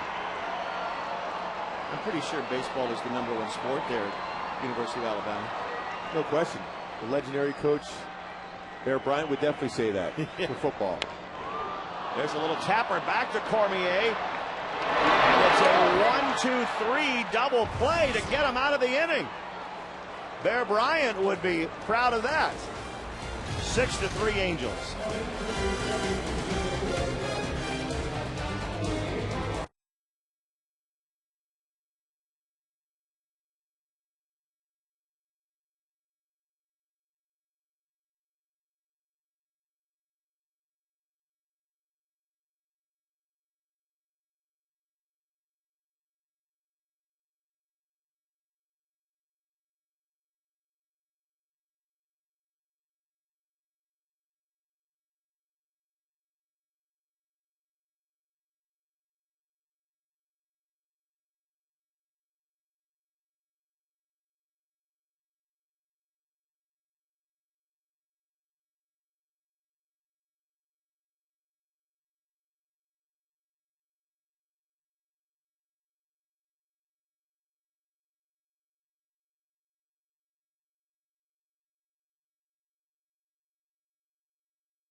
Cormier got himself in good position, good feed to Greg Zahn, who makes the throw to the first base, and that is our jack-in-the-box outside the box. 5th inning, it's 6-3 Angels. Sean O'Sullivan facing the top of the Rays batting order, Jason Bartlett, who homered in the 3rd inning.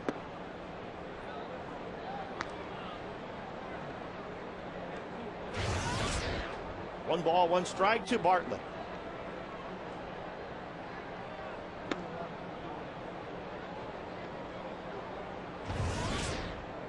O'Sullivan, who has had 3 ball counts on numerous batters tonight, has thrown 80 pitches already. And there's a drive into right center field by Bartlett. Abreu moving over quickly, but he will not be able to get it. That bounces up against the wall. And Bartlett, having a good night, has a leadoff double here in the 5th. Another good swing by Jason Bartlett against Sean O'Sullivan. The pitch was elevated on the outside part of the plate. Sink action on the outside corner, you get a ground ball, but a pitch up in the zone, that's the result you're going to get. A good shot to right center field. And Bartlett swinging the bat exceptionally well this season. Carl Crawford up there now. He He's 0 for 1. He was hit by a pitch his first time up. And he rips one down the right field line. That's into the corner. That's going to get Bartlett home. Crawford with his speed easily to second base. Back-to-back doubles. And the Rays cut into the Angels' lead.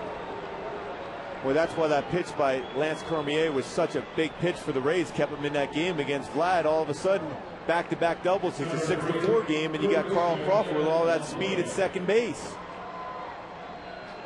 And how quick was he on this pitch? Off-speed pitch, elevated again. Quick hands.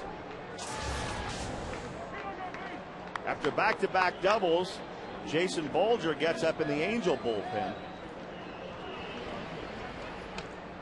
O'Sullivan, who had a 3-run lead, needing 3 more outs to even qualify for a win. Now it's a 2-run lead. And a very tough hitter up there in Evan Longoria, 24 home runs.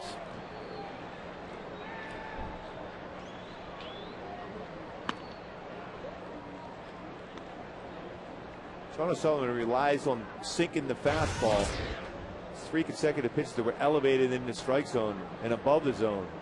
Got to work downhill.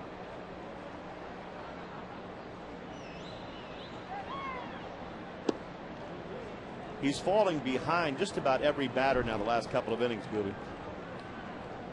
And this Tampa Bay Ray team can make you pay for that. So Mike Scioscia's got to keep an eye on Sean O'Sullivan. He can't allow this lead to get away here, especially where the offense has responded today. Longoria hits a hanging breaking ball to deep center, but he didn't quite get it, and Matthews will catch it. Crawford tags up and goes to third. And O'Sullivan might be fortunate, Gooby, that that one is even being thrown back in. Another pitch elevated. The key for making sure you get, I mean, on that breaking pitch right there, too, and his fastball, the elbow is dropping, and that's why the pitches are elevated up in the strike zone. Slider that was up. Boy, Evan Longoria thought he might have got that pitch. Daytime, that's probably out of the ballpark. But at night, doesn't carry quite as good. 2 out and a runner at third with Ben Zobrist up there.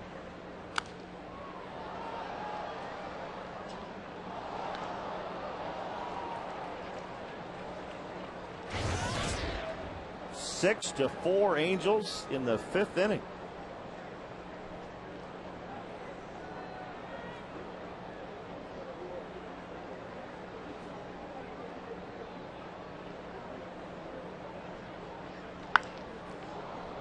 Shallow left field. Rivera has a good arm, but Crawford has great speed, and the throw's a little bit offline. Sacrifice fly makes it a 1-run ball game. Juan Rivera did about everything you could do to get yourself in position to make that throw. Fielded the ball right. Had good momentum coming in on that fly ball, but Crawford is too fast. Strong throw up the first base line, but no chance against Carl Crawford. And it's 6 to 5 now. 2 outs, nobody on, and a dangerous power hitter here in Carlos Pena.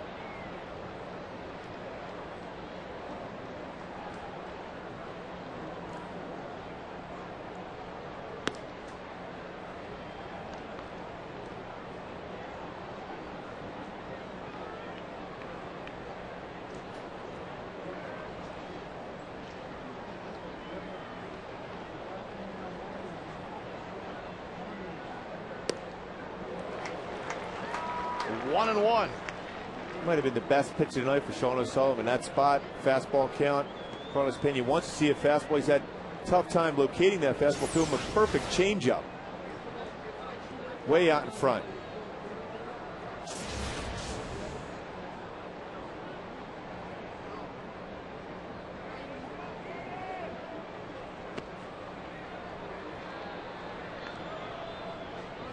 Two and one to Pena.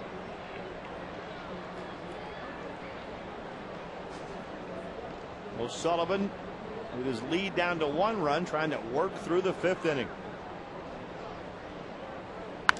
And there's a shot to center field. Gary Matthews watches it.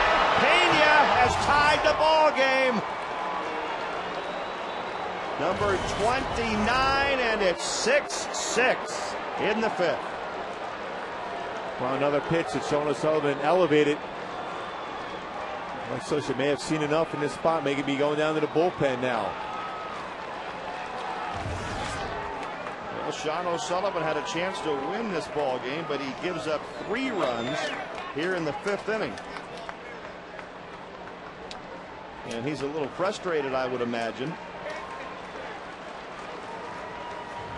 But Scioscia's going to the bullpen, tied at 6.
At flexyourpower.org.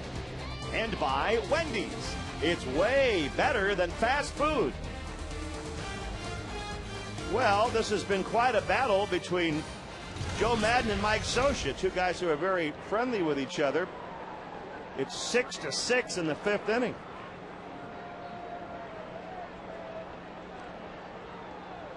Sean has had a tough time as far as working down in the strike zone, and when you make those mistakes, you're going to pay for it. Jason Bolger pitching to Pat Burrell here. Look at that ERA in the last 17 games, 1.33. Great fastball. 93-95. 12-6 curveball. That's a strikeout pitch, a slider, and a very good changeup too.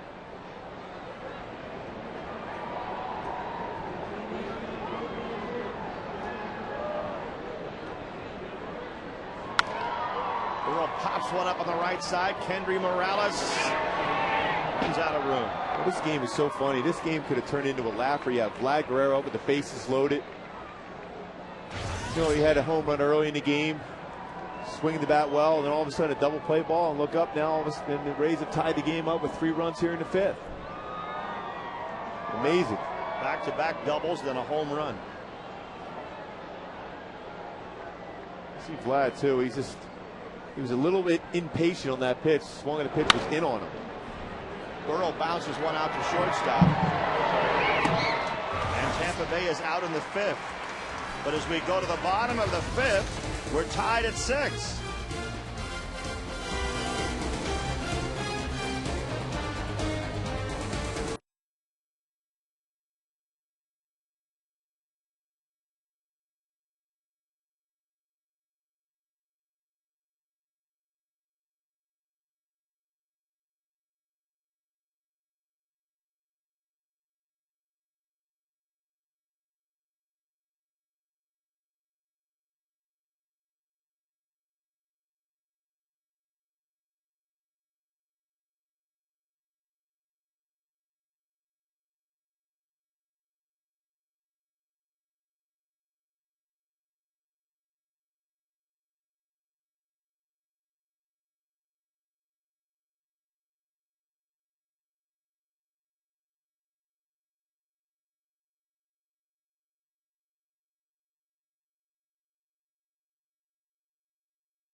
hits each as we go to the bottom of the fifth. Well, he's got an effortless swing, Carlos Pena does. The batting average is not there, but the power numbers and RBIs. Carlos Sullivan just made a few mistakes in that inning. Elevated some pitches, and the Rays made him pay for it. Juan Rivera takes a strike.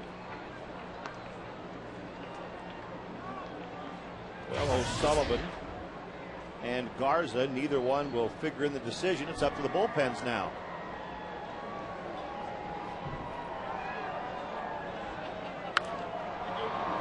Lifted foul, first base side, and it'll push out of play.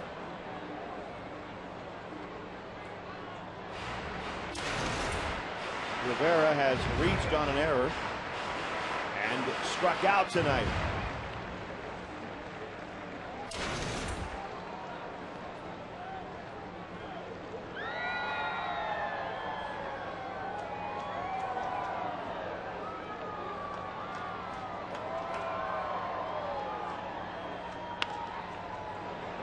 Just outside of third, a foul ball.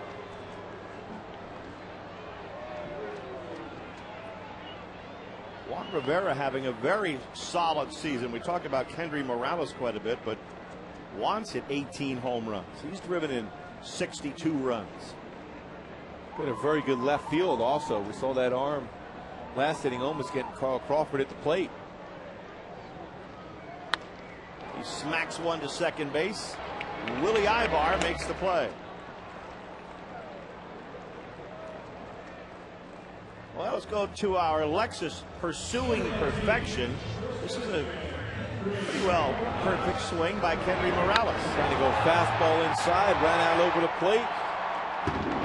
Squared up the baseball, hits it out to right center field for a two-run homer. That is our Lexus Pursuing Perfection. No reason why he can't do it again. He hit a two-run home run last time up.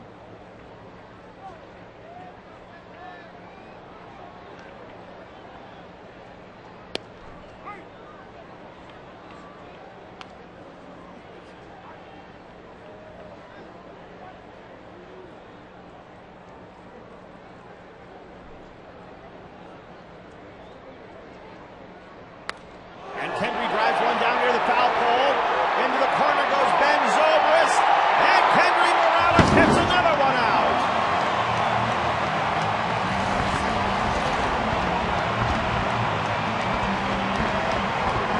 25 on the season now for Kendry. And you are absolutely right. There's no reason he can't do it again. I guess not. He agreed with us. This time with a big smile for Kendry. Curveball down and in. That's permeates. That's a strikeout pitch, the curveball, but this time left it out over the plate. And Kendry Morales jumped on it. Hits it out, having a game. Wow, single and 2 home runs. 7-6 Angels. Eric Ibar, the batter. The thing is, and I know Mike Scioscia got some heat taken for not playing Kendry Morales in that game, gave him the day off. But as a manager, you try to pick and choose when you can rest some players. At that point, Mike decided that, boy, it's worked out so far with a base hit and 2 home runs. Curveball, trying to go the back door, the outside corner curveball, but that balance. Talk about perfect balance and getting the bat head out. What Kendry did on that one down the right field line.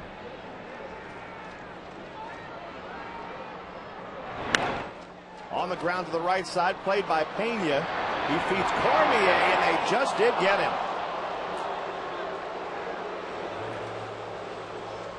Well, you can see how well he was balanced, Kendry Morales here. You see the balance straight up and down here, straight up balance, and then he's able to get the bat head out and catch it out in front, right in this spot, and drive it out of the ballpark. So you talk about getting the head of the bat out and squaring it up with a good part of the bat also, but it was the balance from the get-go for Kendry Morales. 2 outs and Mike Napoli stepping in.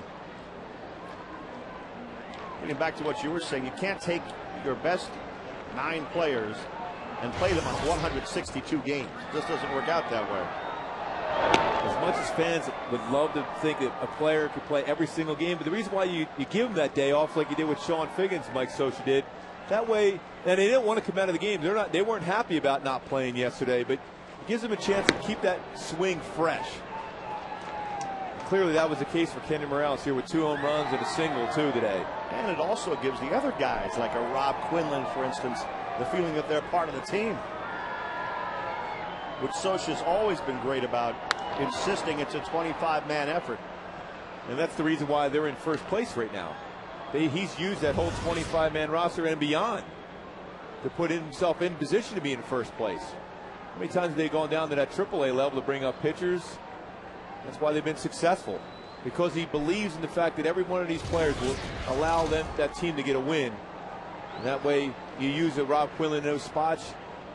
You might move Meister over to third base, put Howie at second. These guys want that opportunity, and they will succeed for you.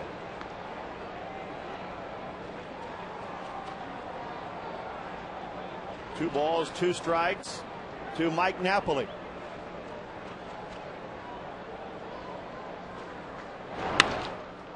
And that one is fair, right on the chalk and into left field. Napoli turns and goes for 2. He'll make it without a throw.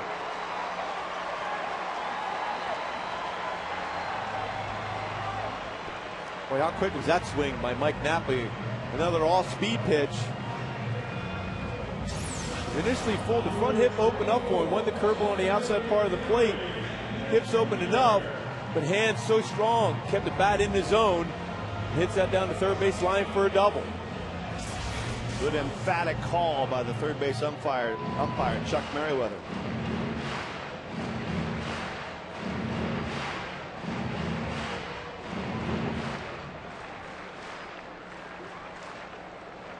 Boy, the way both these teams are swinging the bats today, as far as extra base hits, doubles, home runs, it's not a lot of fun to run out there on the mound tonight. No. Not exactly been a huge strike zone either, so you got to center the ball in the middle part of the plate, and they're crushing it. Gary Matthews up there.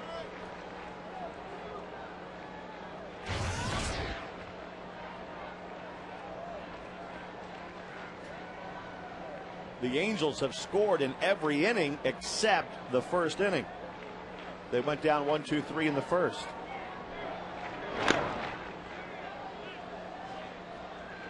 Oh, 0-2 to Matthews.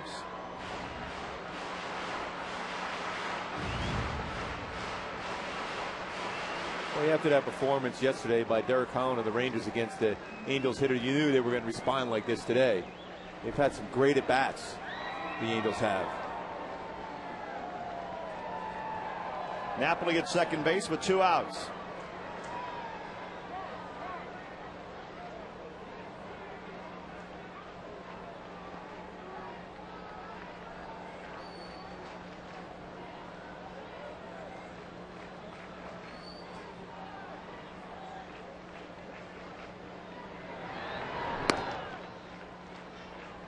Cormier in relief of Matt Garza. The pitcher of record now for the Angels is Bulger. But still a long way to go in this game, as Matthews hits one back to the mound, and that'll end the 5th for the Angels. But Kendry Morales' second home run of the night makes it 7-6 Halos after 5.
plate.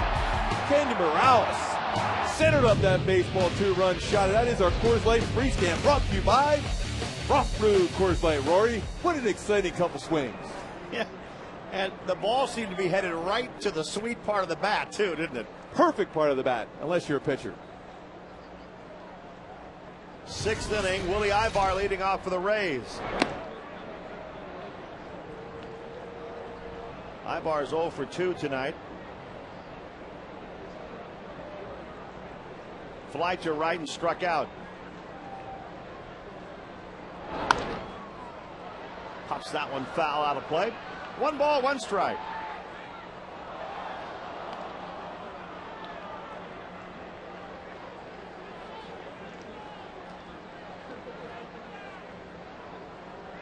Willie Ibar and Eric Ibar.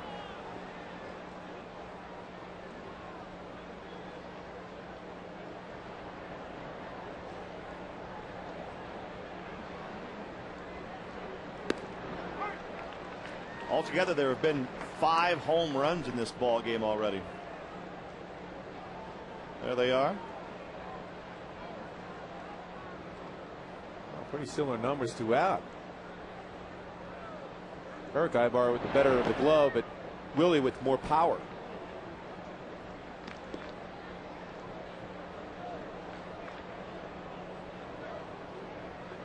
Two balls, 2 strikes to Willie. Eric's been fantastic at shortstop for the Angels this year, along with his ability to hit the ball also. Strike 3 called. The curveball, which has been Bolger's out pitch, gets Willie Ibar. Well, he does have a great curveball when he stays within his mechanics. And Mike Napoli didn't have to move that glove at all. I like the focus you see out of Jason Bolger of late. There's the look, the eyes.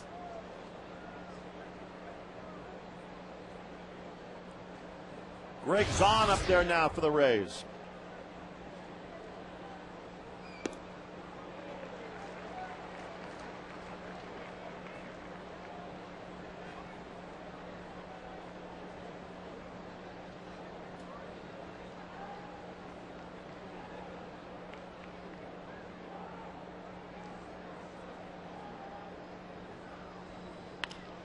And Zahn hits one in the air into right center field. Matthews coming fast, but will not be able to get it. Zahn's going for 2.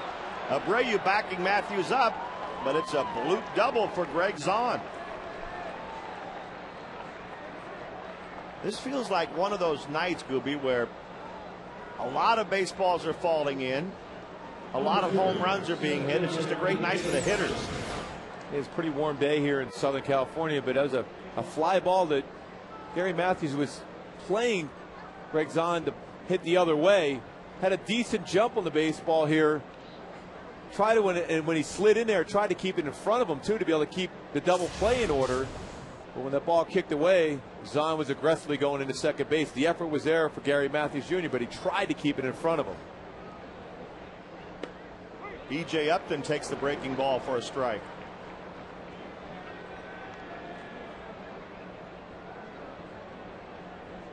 As a pitcher, did you ever feel that, just, you know, be in a game where you felt like, is anything ever going to be caught in this game? Especially because of, you know, when you see there as an outfielder, that foul tip got Mike Napoli there. So many big swings tonight and some home runs hit. Your first reaction is to take a step back. A long swing by Greg Zahn there, and then falling right in the outfield grass in front of Gary Matthews Jr.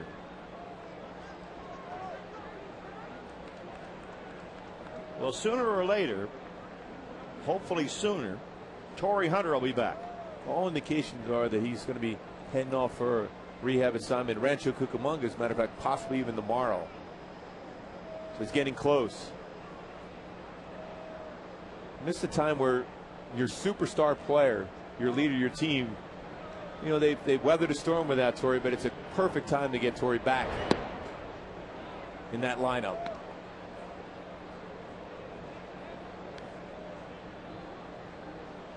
Well, you can see those numbers: 305, 17 home runs, no errors in the outfield, 65 RBI. My opinion was the MVP of the American League in the first half. along with 13 stolen bases. 2 balls, 2 strikes now to B.J. Upton.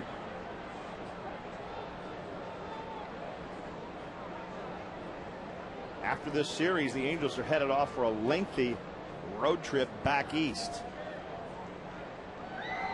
They will go to Baltimore for 4 games, Cleveland for 3, Toronto for 3.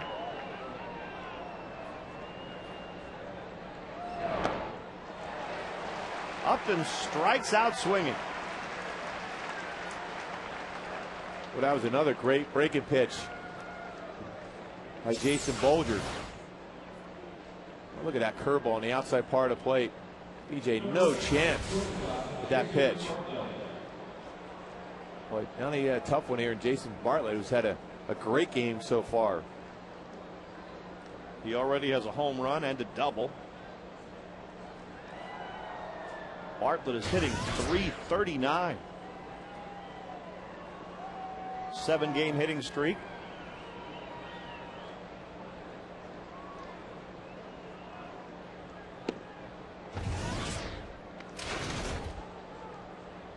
One 1-0 to Bartlett. Well, you can always tell when a hitter's in a good streak. He's able to track that curveball. A lot of times when you're struggling, you'll swing at that pitch. But he tracked that, knew that wasn't a strike, looked it right into the dirt. Always known as a guy more so for his glove and his ability to steal a base. He's put up some pretty good power numbers this year too, with 11 home runs.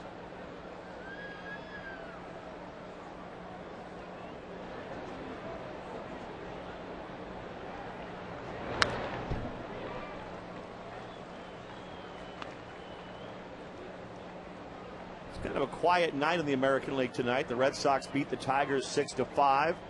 The Blue Jays over the Yankees 5-4. The A's beat the Orioles 9-1. And the Mariners have a 6-4 lead over the White Sox in the 7th inning tonight.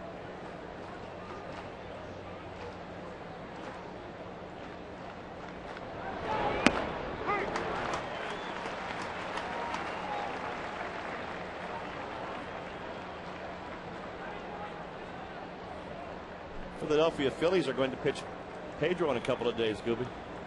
Well, he's throwing well as far as, strikeout totals. You wonder if he's going to get that same velocity back, but he's got a great curve on his changeup. Still one of the best the game has ever seen.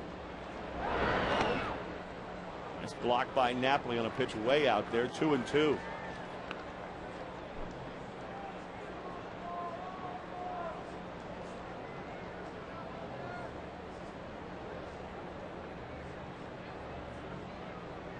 Two balls, 2 strikes, 2 out. Jason Bartlett trying to knock in Greg Zahn and tie the game again as Bolger looks to get out of it.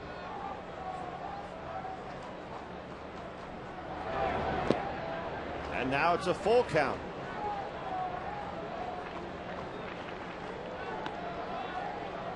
If Bartlett gets on, Carl Crawford would be next. In the suddenly closer National League West, the Dodgers are leading the Giants tonight 4-1. They're in the 7th inning.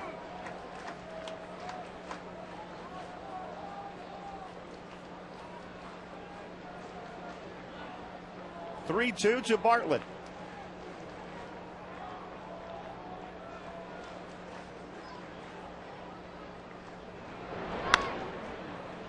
When that Chicago White Sox had picked up Alex Rios, the solid young outfielder for the Toronto Blue Jays. They claimed him on waivers, and Toronto just let him go because he's got a big contract and a number of guaranteed years after that. He got no compensation back. So that's the thing when you're dealing with this waiver wire until the 31st of August. If a club claims you, you have a period of time to be able to work out some deal, or that club can pick you up without compensation, just pick up the salary. Line to right field by Bartlett. Abreu's on the run, reaches up and won't get it. That'll tie the game. Bartlett's on his way for 3. It's an RBI triple, and we're even again, 7-7. And Jason Bartlett now is lacking just a single to hit for the cycle. Well, I talked about his ability to track the baseball, not swinging it curveball out the curveball in the dirt when Bolger got ahead. Coming in with the fastball on the inside part of the plate. Short, compact swing, but still drove that ball very well to right field over Bobby Abreu's head. Farlow with that speed at third base with a triple. Butch has gone to the mound to talk to Bolger. I'm still a little bit stunned about the news you just revealed that Alex Rios was claimed on waivers. He was a superstar in the making for Toronto, really, for the last 3 or 4 years. First round pick and had some great years. All-star last year. Yeah. A legit 5-tool player. Great arm, speed, power, hit for an average. But a big contract in Toronto. Was willing to give up that salary. They're moving forward. Or maybe they'll try to keep some of that money to be able to keep Roy Halladay around. Who knows? That's a odd decision by the Blue Jays. Carl Crawford 0-1. Kenny Williams, the GM for the White Sox, is not afraid to try to pull off some type of deal. That's going to make an already pretty dangerous lineup even better for the White Sox.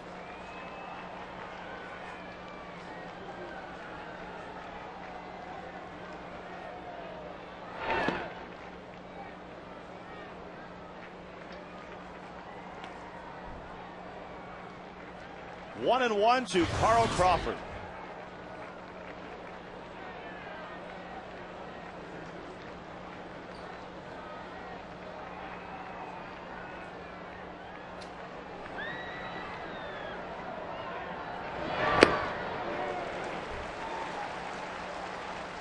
There's that changeup.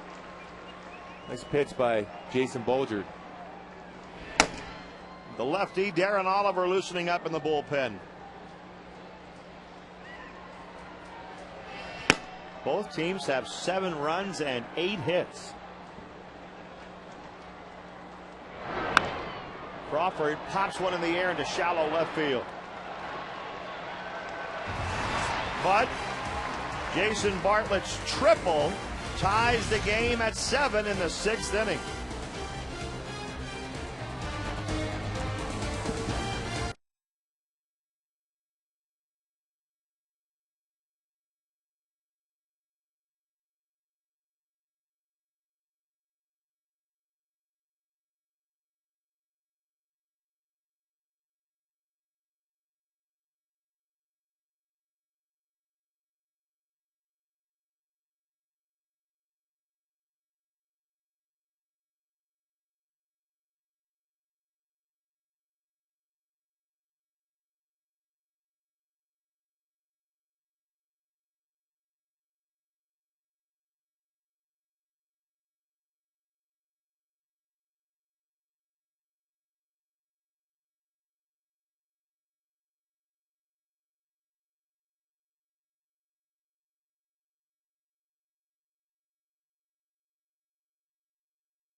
AT&T, the nation's fastest 3G network. AT&T, your world delivered.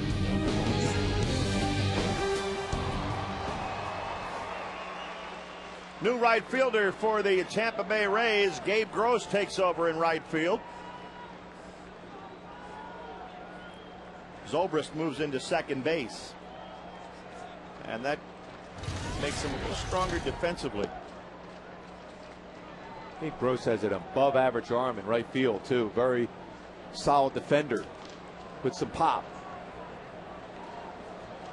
Figgy has singled and walked tonight.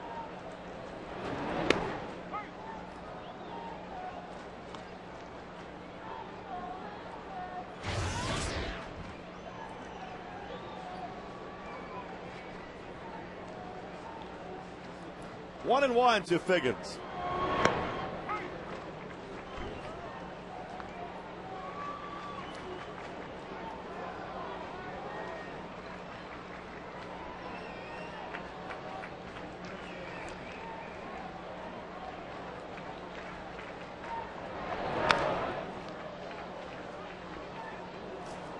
Ron is trying to get on base. Re-energize the offense once again. They responded today with 7 runs, but Tampa just won't go away. There aren't too many zeros up on that scoreboard tonight.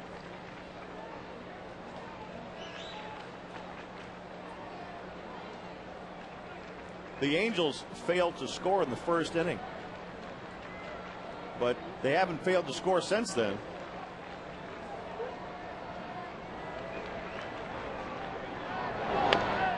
Will chopper back to the mound. Cormier makes a nice play with Figgins running. Fans join the Angels for Salute to Kids Day at the Big A. Sunday, September 13th. Kids ages 5 to 18 can enter for a chance to win one of many Angel baseball fantasy prizes, such as first pitch, honorary bat kid, guest PA announcer, guest broadcaster, in case you can't make it that day. Well, I'm sure you'll make sure they'll send me a limo to make sure I make it there that day. Well, maybe not. Well, I'd like to give a kid a chance. I really would. So kind. You can enter online at angelsbaseball.com or one of the Salute to Kids stands at any Angel home game. And you have to enter by August 25th. That's about all I have to say about that. Is there a password? No, I think that's it. That's it? Yeah. His tourist goes out on strikes. 2 down in the 6th. Bobby Abreu coming up.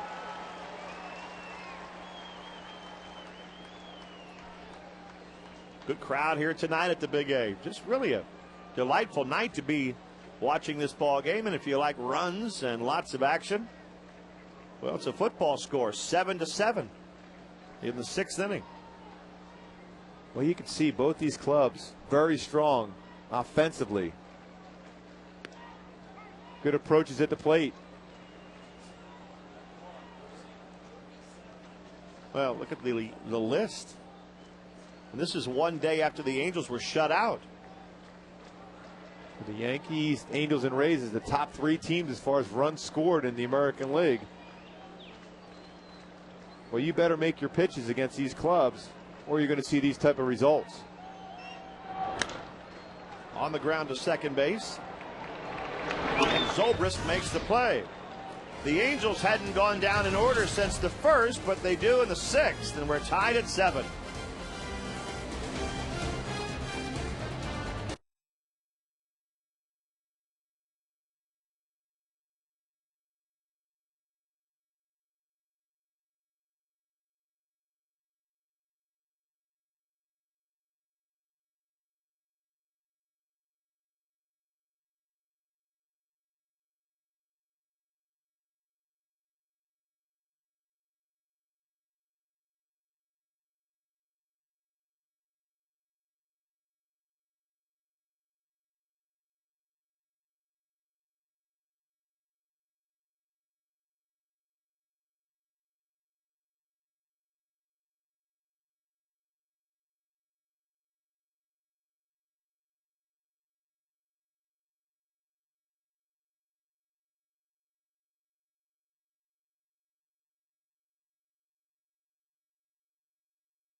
with a 3.5 game lead over the Rangers. Texas does not play tonight, so it'll either be 4 or 3 after tonight.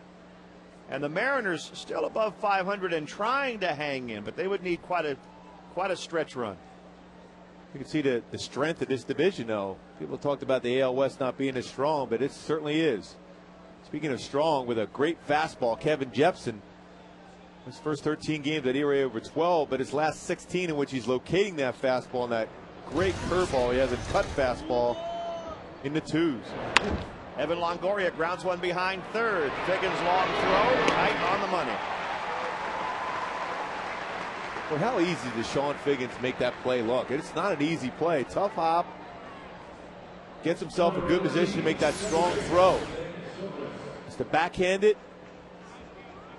That good position to make that strong throw. Perfect throw to Kenyon Morales to get that first out of the inning.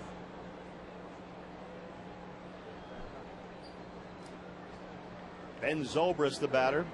The Angels did very well this year in interleague play, and Kevin Jepsen will never forget it. He got his first major league win against the San Francisco Giants this year. And since then, over the last couple of months, his stock has risen. He seems to be getting better and better, doesn't he? Well, he's got closer type stuff.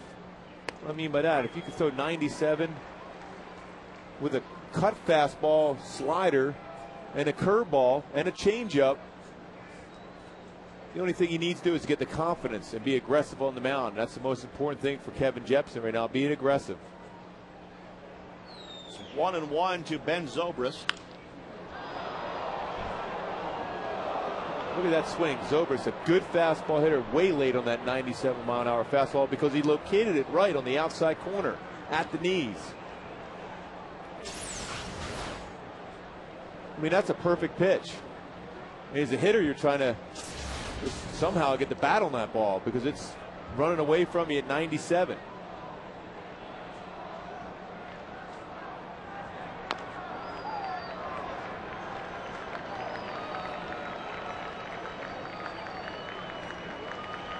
One ball, 2 strikes to Zobrist.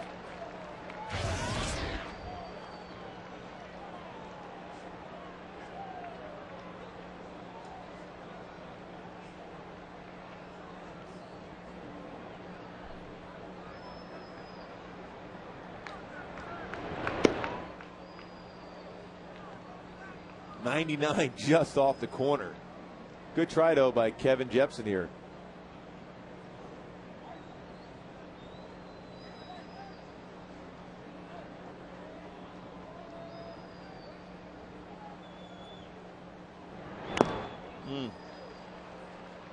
Off his foot.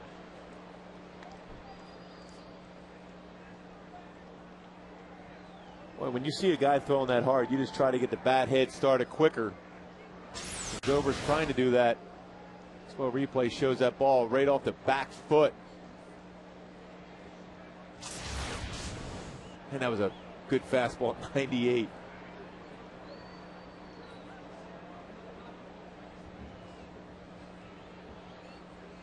Just wondering if Kevin Jepsen feels comfortable with that curveball, be able to get him out. He's going to go with the fastball on the outside corner once again. And Zobrist hits a 2-hop ball. The throw off the glove of Jepsen.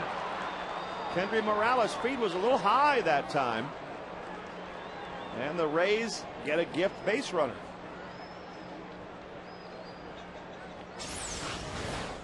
Going to play for Kendry. Just is in between to make sure that Jepsen, I don't know if he would have got him anyhow at first base. As a pitcher there, you run to the base first. It looked like Jepsen was trying to run over there to be able to catch the ball before he touched on the base. But as a pitcher, you got to run over there right away and get to the base and hope that the throw was going to be there on time. The scorer thinks it wasn't. He's ruled that one a base hit. And Carlos Pena, who hit a game-tying home run last time up, steps in now with 1 out and 1 on. Zobrist is running. Here's the throw by Napoli. Safe.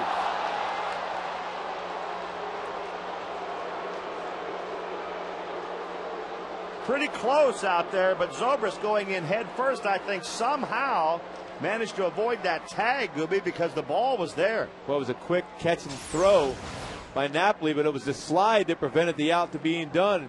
Lifted that arm up and then lifted it over and be able to tag the base before the tag was applied by Eric Ibar. That's just an outstanding slide by Zobrist. Lifted his arm up and then reaches over to get the base. That was a pretty good call by Mike Riley, second base umpire, to be able to be on that play and call the right call. What a slide by Zobrist.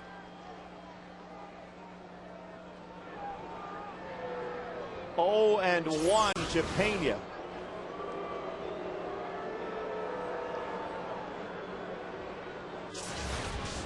What a slide.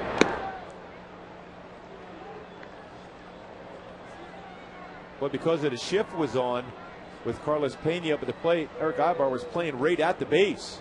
So he didn't have to run far to be able to get that throw from Mike Napoli, but it was a slide that prevented the out.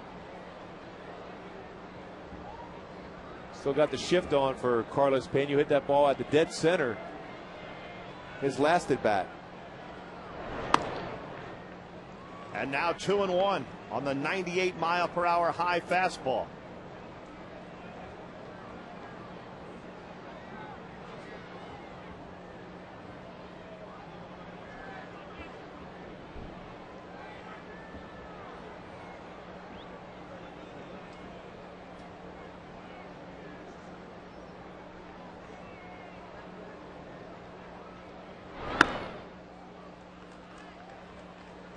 Well, he has something on the baseball tonight, but he has fallen behind here on Pena, 3-1, and this is certainly a guy you can't groove a fastball to. Yeah, you have an open base and a right-handed batter, Pat Burrow, who doesn't run real well, definitely a double play candidate. So you don't want to groove a fastball. You got to hit your spot in this situation.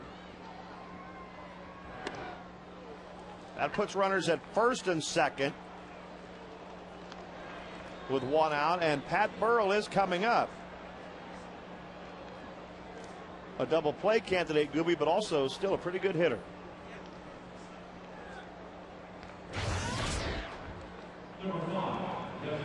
He does have power. Remember that Philadelphia Philly team that won the World Series last year. From an opponent that he played in the World Series, the Rays. But he's a guy that, if he hits the ball on the ground, you get into an infield, you will get a double play. He doesn't run at all because of a sore back he's had for a while.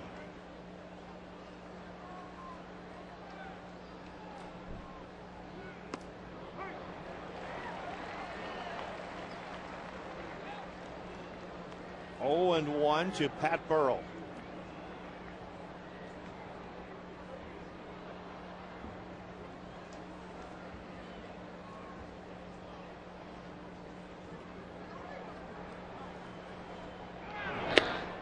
Good breaking ball.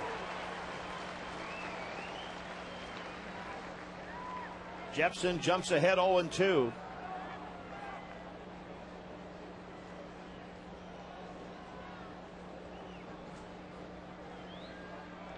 Burrell, 32 years old now, waiting up there. Held up on that one. Pat Burrell with 76 strikeouts, 266 at bats this season, so he's a guy that will swing and miss. Go right back out there with that slider slash cut fastball off the outside corner. When they had the World Series parade, Burrell brought his dog. He has an English bulldog named Elvis. 125 pounds worth of English bulldog. But I guess the dog deserved to be in the World Series parade.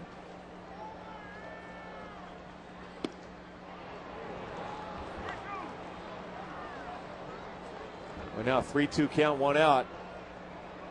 Be some movement. Gabe Gross on deck for the Rays. Pat Burrell last year just 1 for 11 in interleague play when the Angels went into Philadelphia to play him. Full count. And he stays alive.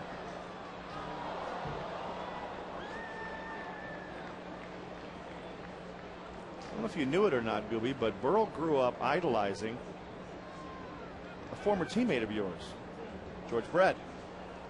Not a bad guy to look up to. High pop fly. Eric Ibar backing out. Rivera coming in, but Eric will make the catch. In that spot, too, if an infielder can go back under, you're going to have the infield fly rule, and that was in effect.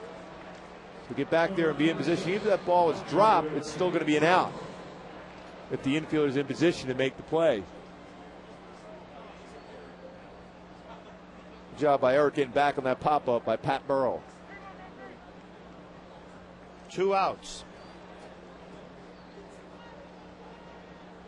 Oliver's still loosening up. Gabe Gross, who has not batted yet tonight, hitting .260, 5 home runs. Stepping in now with 2 out and 2 on. Gross, a former football player at the University of Auburn.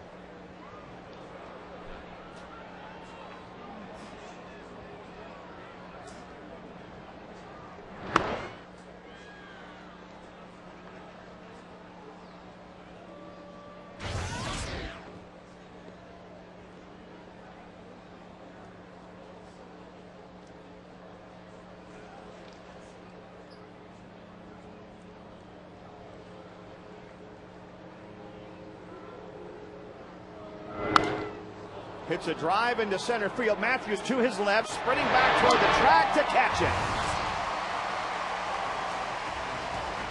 The Rays leave 2 stranded in the 7th, and it's still tied at 7.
The forehand, the backhand, a strong throw across for Sean Figgins.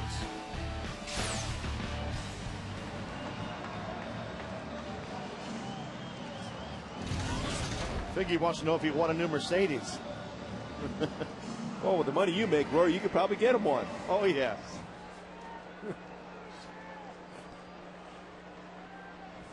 New pitcher, Russ Springer. Vlad Guerrero looking for home run number 400.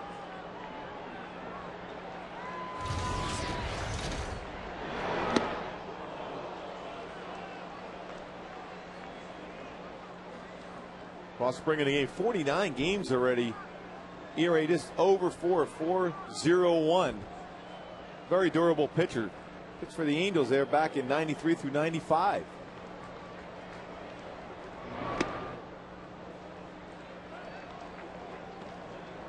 Well, it's a long time ago since he's been with the Angels, isn't it? He does have still a pretty good fastball, 88 to 93. Curveball, and his slider is his out pitch.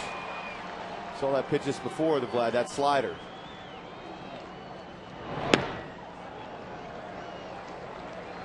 Vladdy had a home run earlier in the ball game. He hit one out in the second inning. Kendry Morales has already homered twice tonight. So if Vlad did it, it would be a milestone home run for Guerrero.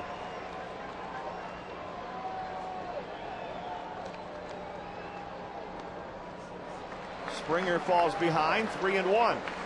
Well, it's definitely a fastball count. And Vlad, if he gets a fastball, has a chance to get number 400, but Springer's #1 pitch is the slider. Gonna go fastball on the outside corner.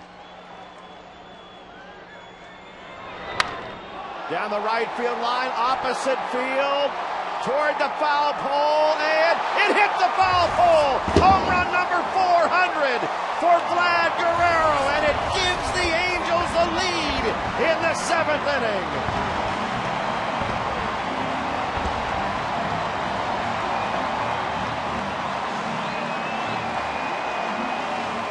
He's had 37 multi-home run games.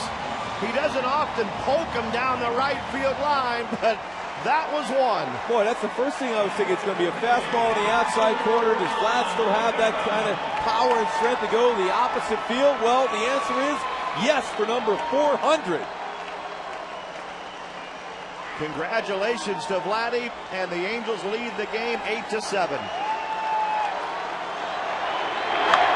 Rivera smacks one up the middle, while the crowd calls for a curtain call from Vlad Guerrero.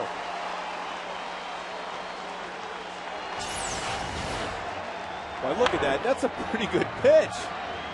Vlad so strong. I mean, that made it up there pretty high on the foul pole.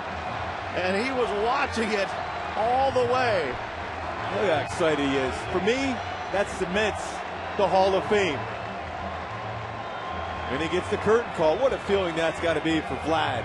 What he's had to endure in battle throughout the season as far as injuries.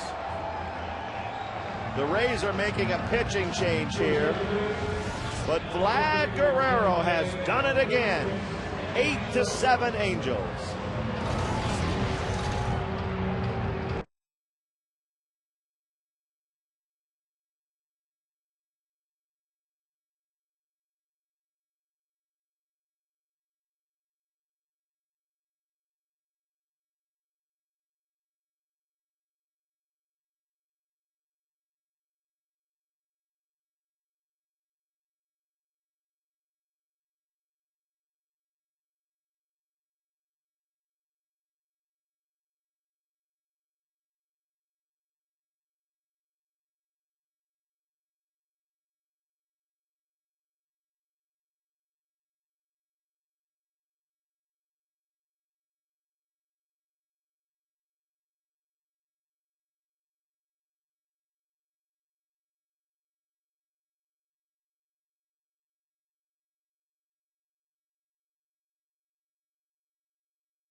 Replay. Just a good body shift on the outside corner from Vlad. How strong he is to go opposite field. Pitch just about an inch or two off the outside corner, perfectly located by Springer. But Vlad crushed that ball. The excitement for Vlad. Tell you, it is fun to be able to see that when somebody hits a milestone like that. I was here when Reggie Jackson hit number 500 at the Big A. It wasn't quite as fun from an Angel standpoint, but they were there when Jim Thome hit number 500. Randy Choate, the new pitcher for the Rays. Kendry Morales, who has already hit 2 tonight, takes a strike. Randy Choate fastball He's all about deception. 84 to 89. Pretty good slider and a changeup. Henry trying to go the natural hat trick with back-to-back home runs, trying for number 3.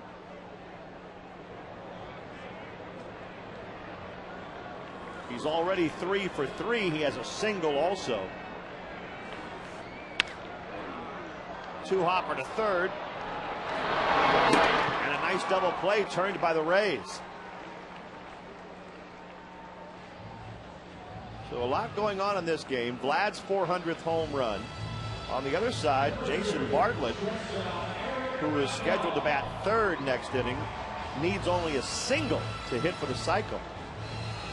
He's already taken care of the double, the home run, and the triple. This has been some kind of game so far. Wow. Both these teams trying to get to the postseason again.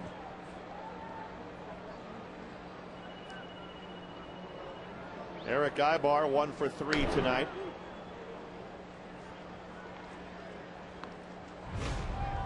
And the United States Marines leaders of the game. Eric Ibar, what a July he had.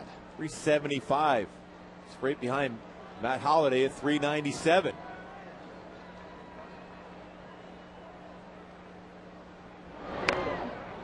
Ibar bunts it foul. Choate's another guy who's been around for a while. He's 33 years old now. He'll be 34 next month. Pitched for Arizona in 2007. Also spent some time in his career with the Yankees.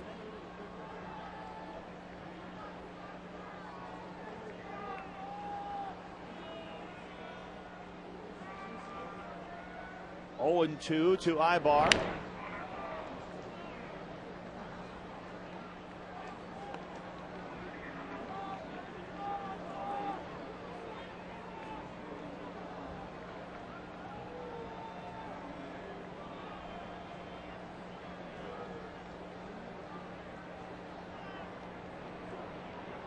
I'll tell you, knowing how much Vlad Guerrero wanted to help the Angels and couldn't while he was hurt, to see him smile like that was nice, wasn't it?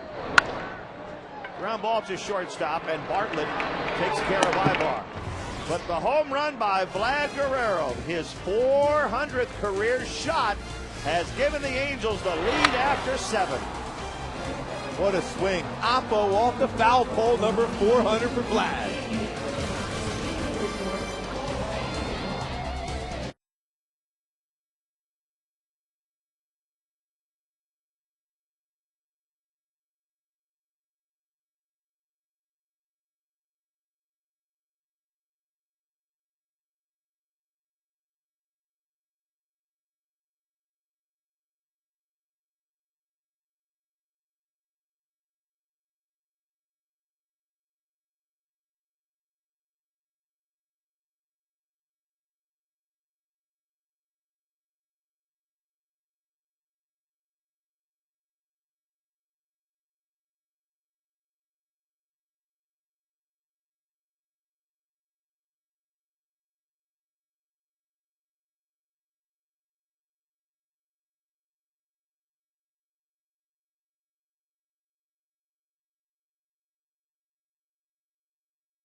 As well he should. He loves that shirt. 400. You don't think about it. That's a lot of times to hit a home run. And when you look at Vlad, you wouldn't say he was the a prototypical home run hitter. He's more of a line drive, batting average type guy. He's got a career batting average well over 300. So when he hits the home runs, these baseballs get out in a second. Well, that one to center field and to right field today. Kevin Jepson, now the pitcher of record for the Angels, continues on here in the 8th inning. Ball 1 to Greg Zahn.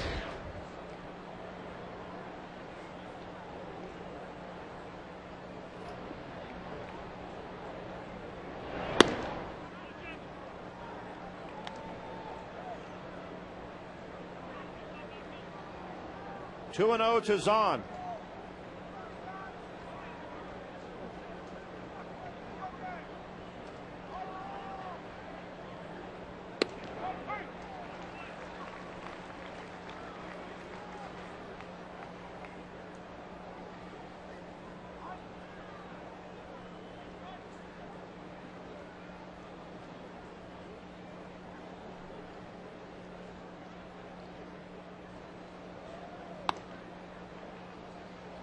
Three and 1 now. Well, it's a spot. If you're Kevin Jepson, you have to put up a 0 right now. You got to get the leadoff hitter. Get that fastball down in the zone. Get a ground ball. You got great defense behind you. He got out of a little jam last inning. The Rays stranded 2. And trying to get it now to the 9th to where the Angels would be able to turn to the closer.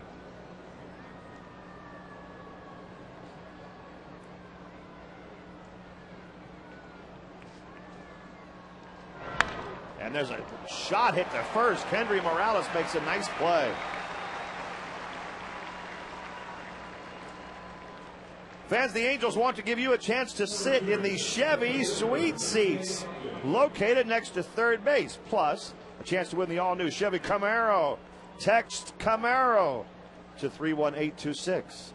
Or go to angelsbaseball.com/Camaro. You can sit in the Chevy Suite seats and possibly win a Camaro. Chevy is the official ride of Angels baseball. Well, that'd be a great time to be sitting in those sweet seats tonight. What a game. No kidding. Historic night. Vlad, home run number 400. Matt Palmer and Darren Oliver, who has thrown just about a complete game down in the bullpen tonight, with B.J. Upton up there at the plate for the Rays. He'll certainly be available if indeed Carl Crawford comes up at some point in this inning. Hopefully not. But for the lefty versus lefty in that spot, that's why Oliver's up now.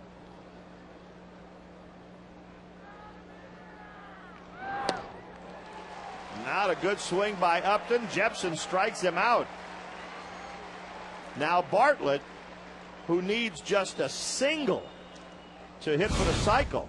He homered his first time up.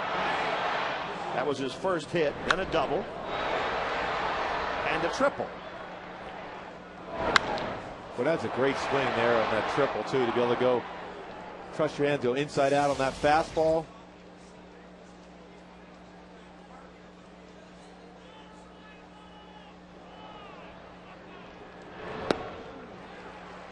If he hits that same one, you think he'll stop at first?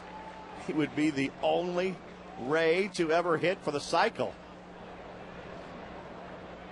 Troy Tulowitzki did it earlier. That's amazing. Tulowitzki, we saw him when the Rockies came into town. What a hitter. So there'll be an opportunity of 2 in one day. There are only 3 teams that have never had a player hit for the cycle. Rays, Marlins, and Padres. Padres have been around so long, it's almost unbelievable.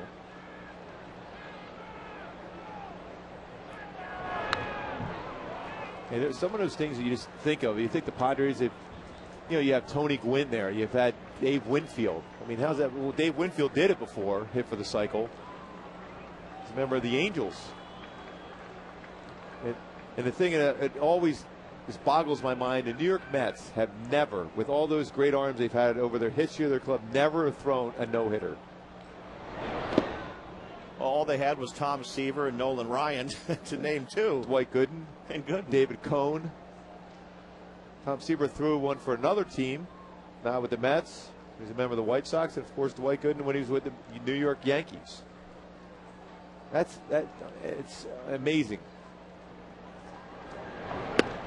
Strike three call to Bartlett. A 1-2-3 inning for Kevin Jepson. What a perfect pitch. Cut fastball on the outside corner, gets the punch out.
For the Big Daddy.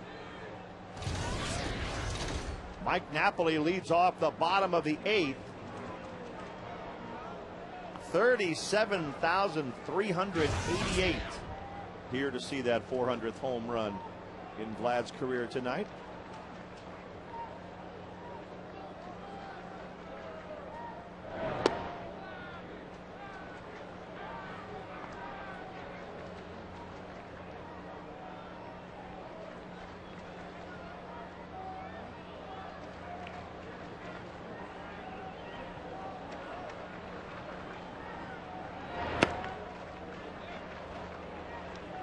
Two and one to Napoli. When you look at Kenyon Morales right now, he's not too far away from the lead as far as home run leader in the American League. Got Teixeira up there at the top, along with Justin Morneau, but Morales not that far behind. Base hit right field, Mike Napoli.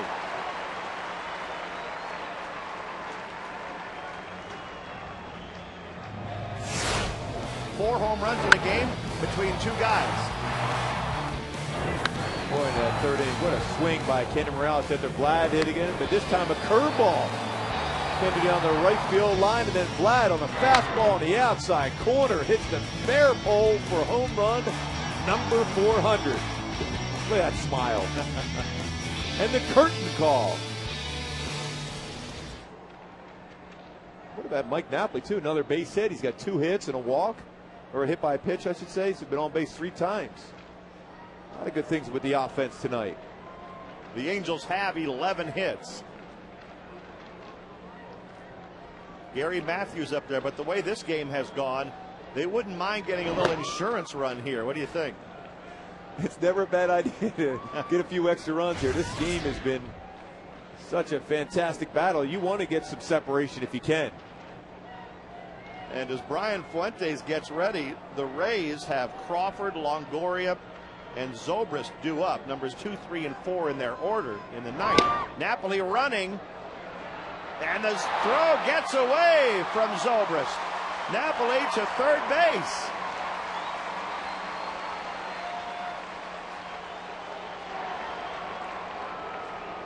Now we have Laz Diaz, it looks like, ordering Napoli back to first base on possible interference by Matthews.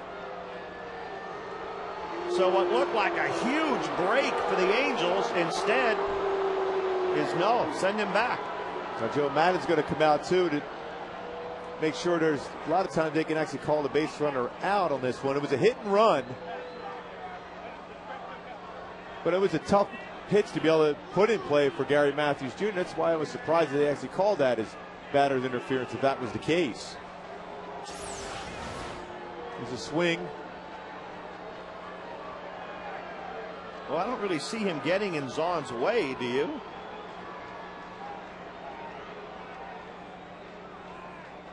The bat may have hit Greg Zahn, but you know what? You're fooled by a pitch. You can't, determine sometimes where the bat is going to go. That's a surprising call, but Mike Socha didn't argue a long time. So obviously Laz Diaz explained it well. Now they try it again, and Matthews pops it up. So Napoli again will go back to first base. So apparently that was just doomed to failure, that play.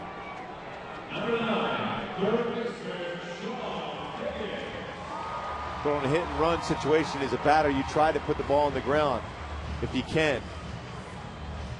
And then Mike Socha's going to ask Gary Matthews what was the reason and what was the call made for. Looked like Zahn had a pretty clear path to throw that ball. It didn't look like he fell across the whole plate. No. One out, Sean Figgins up there now.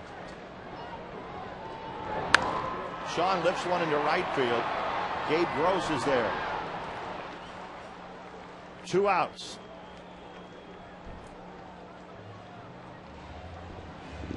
And here comes Joe Maddon. He's going to make a pitching change right here. Grant Balfour will come in with 2 outs in the bottom of the 8th in a 1-run ball game at the Big A.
Winners will receive 4 tickets for the Angels-Yankees game, September 21st through the 23rd. A pregame field visit also.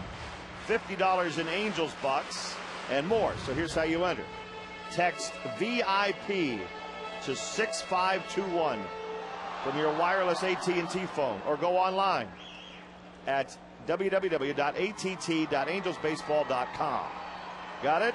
Do it by September 14th, and you can only enter once a day. Grant Balfour, 4-1. 4.50 ERA. He's got a real good fastball. He can rush up there to mid 90s, 91 to 96. Possible throw in a curveball also. Command is an issue, though, at times for Grant.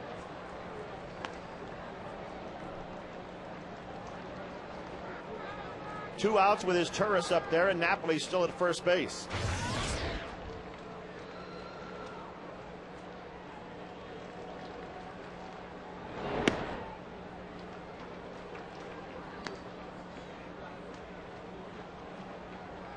One ball, one strike to Meiser. 8-7 Angels in the bottom of the 8th. And the heart of the Rays order due up in the 9th.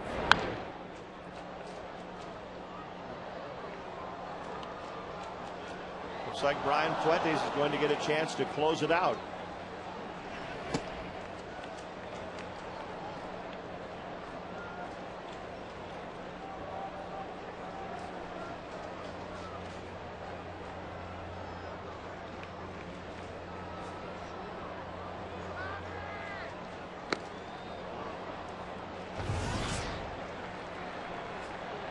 Wow, what a pitch by Grant Balfour there to be able to get through that inning. It's the punch out coming out for Joe Madden. Here we go to the 9th. Go to the 9th, 8-7 Angels.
A little journal.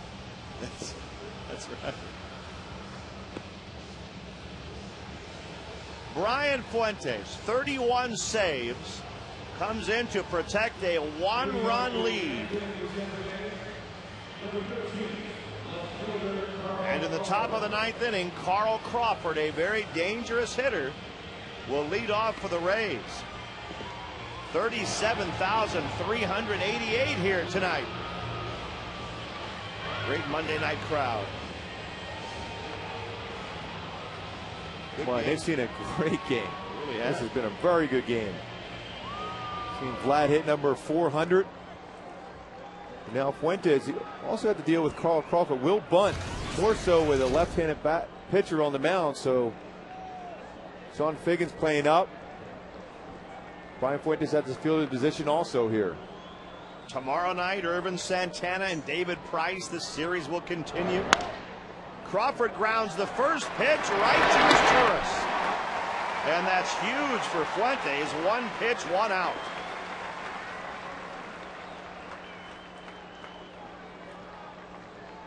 Well, that's a good feeling. Anytime you can keep Carl Crawford off the base pass, you're in a good position. Swinging that first pitch. Some good movement, gets a routine ground ball. Meiser Storis makes the play. But here is a very tough right-handed hitter in Evan Longoria.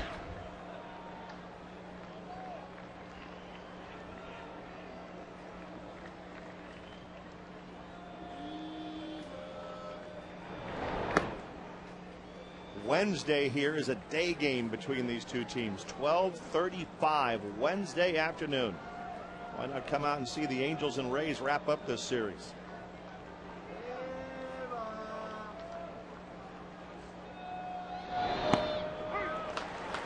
1 ball, 1 strike to Longoria.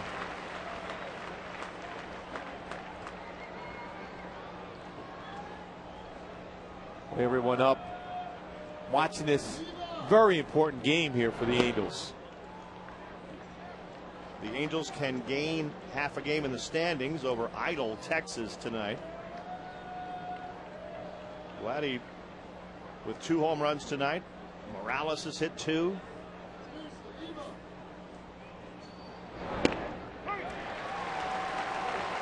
Like that spot right there. 2-1 pitch fastball on the outside corner. I remember Dennis Eckersley, the great Hall of Fame closer. Rogan said, if you're going to get a good swing at it, you're going to have to hit the ball the other way.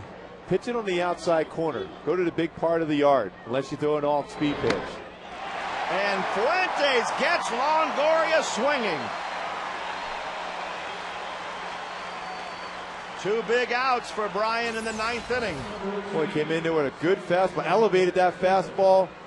Evan Longoria just had that good long swing, but unable to catch up to that fastball at 91 from Fuentes. Now Ben Zobrist. Zobrist has some pop. He's hit 19 home runs. And they'd love to keep Pena in the on-deck circle and end the game here.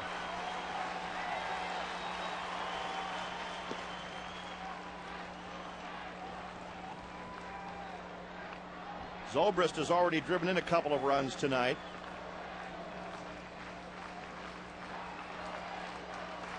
Pena, who is on deck, has already homered tonight.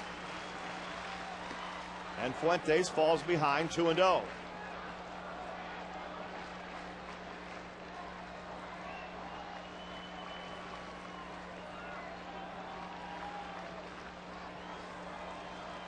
One more out, and you can relax.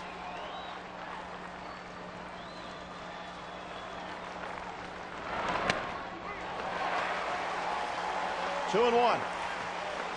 It's not really easy in this game to be able to relax. This has been an outstanding game. 11 hits for the Angels, 9 for the Rays. And the Rays are down to their last strike. This might be a game. The next time Socha and Madden get a chance to catch up, they'll talk about this one.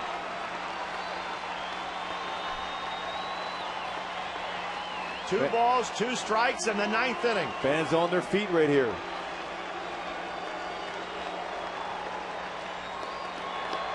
He has saved 31 so far this year.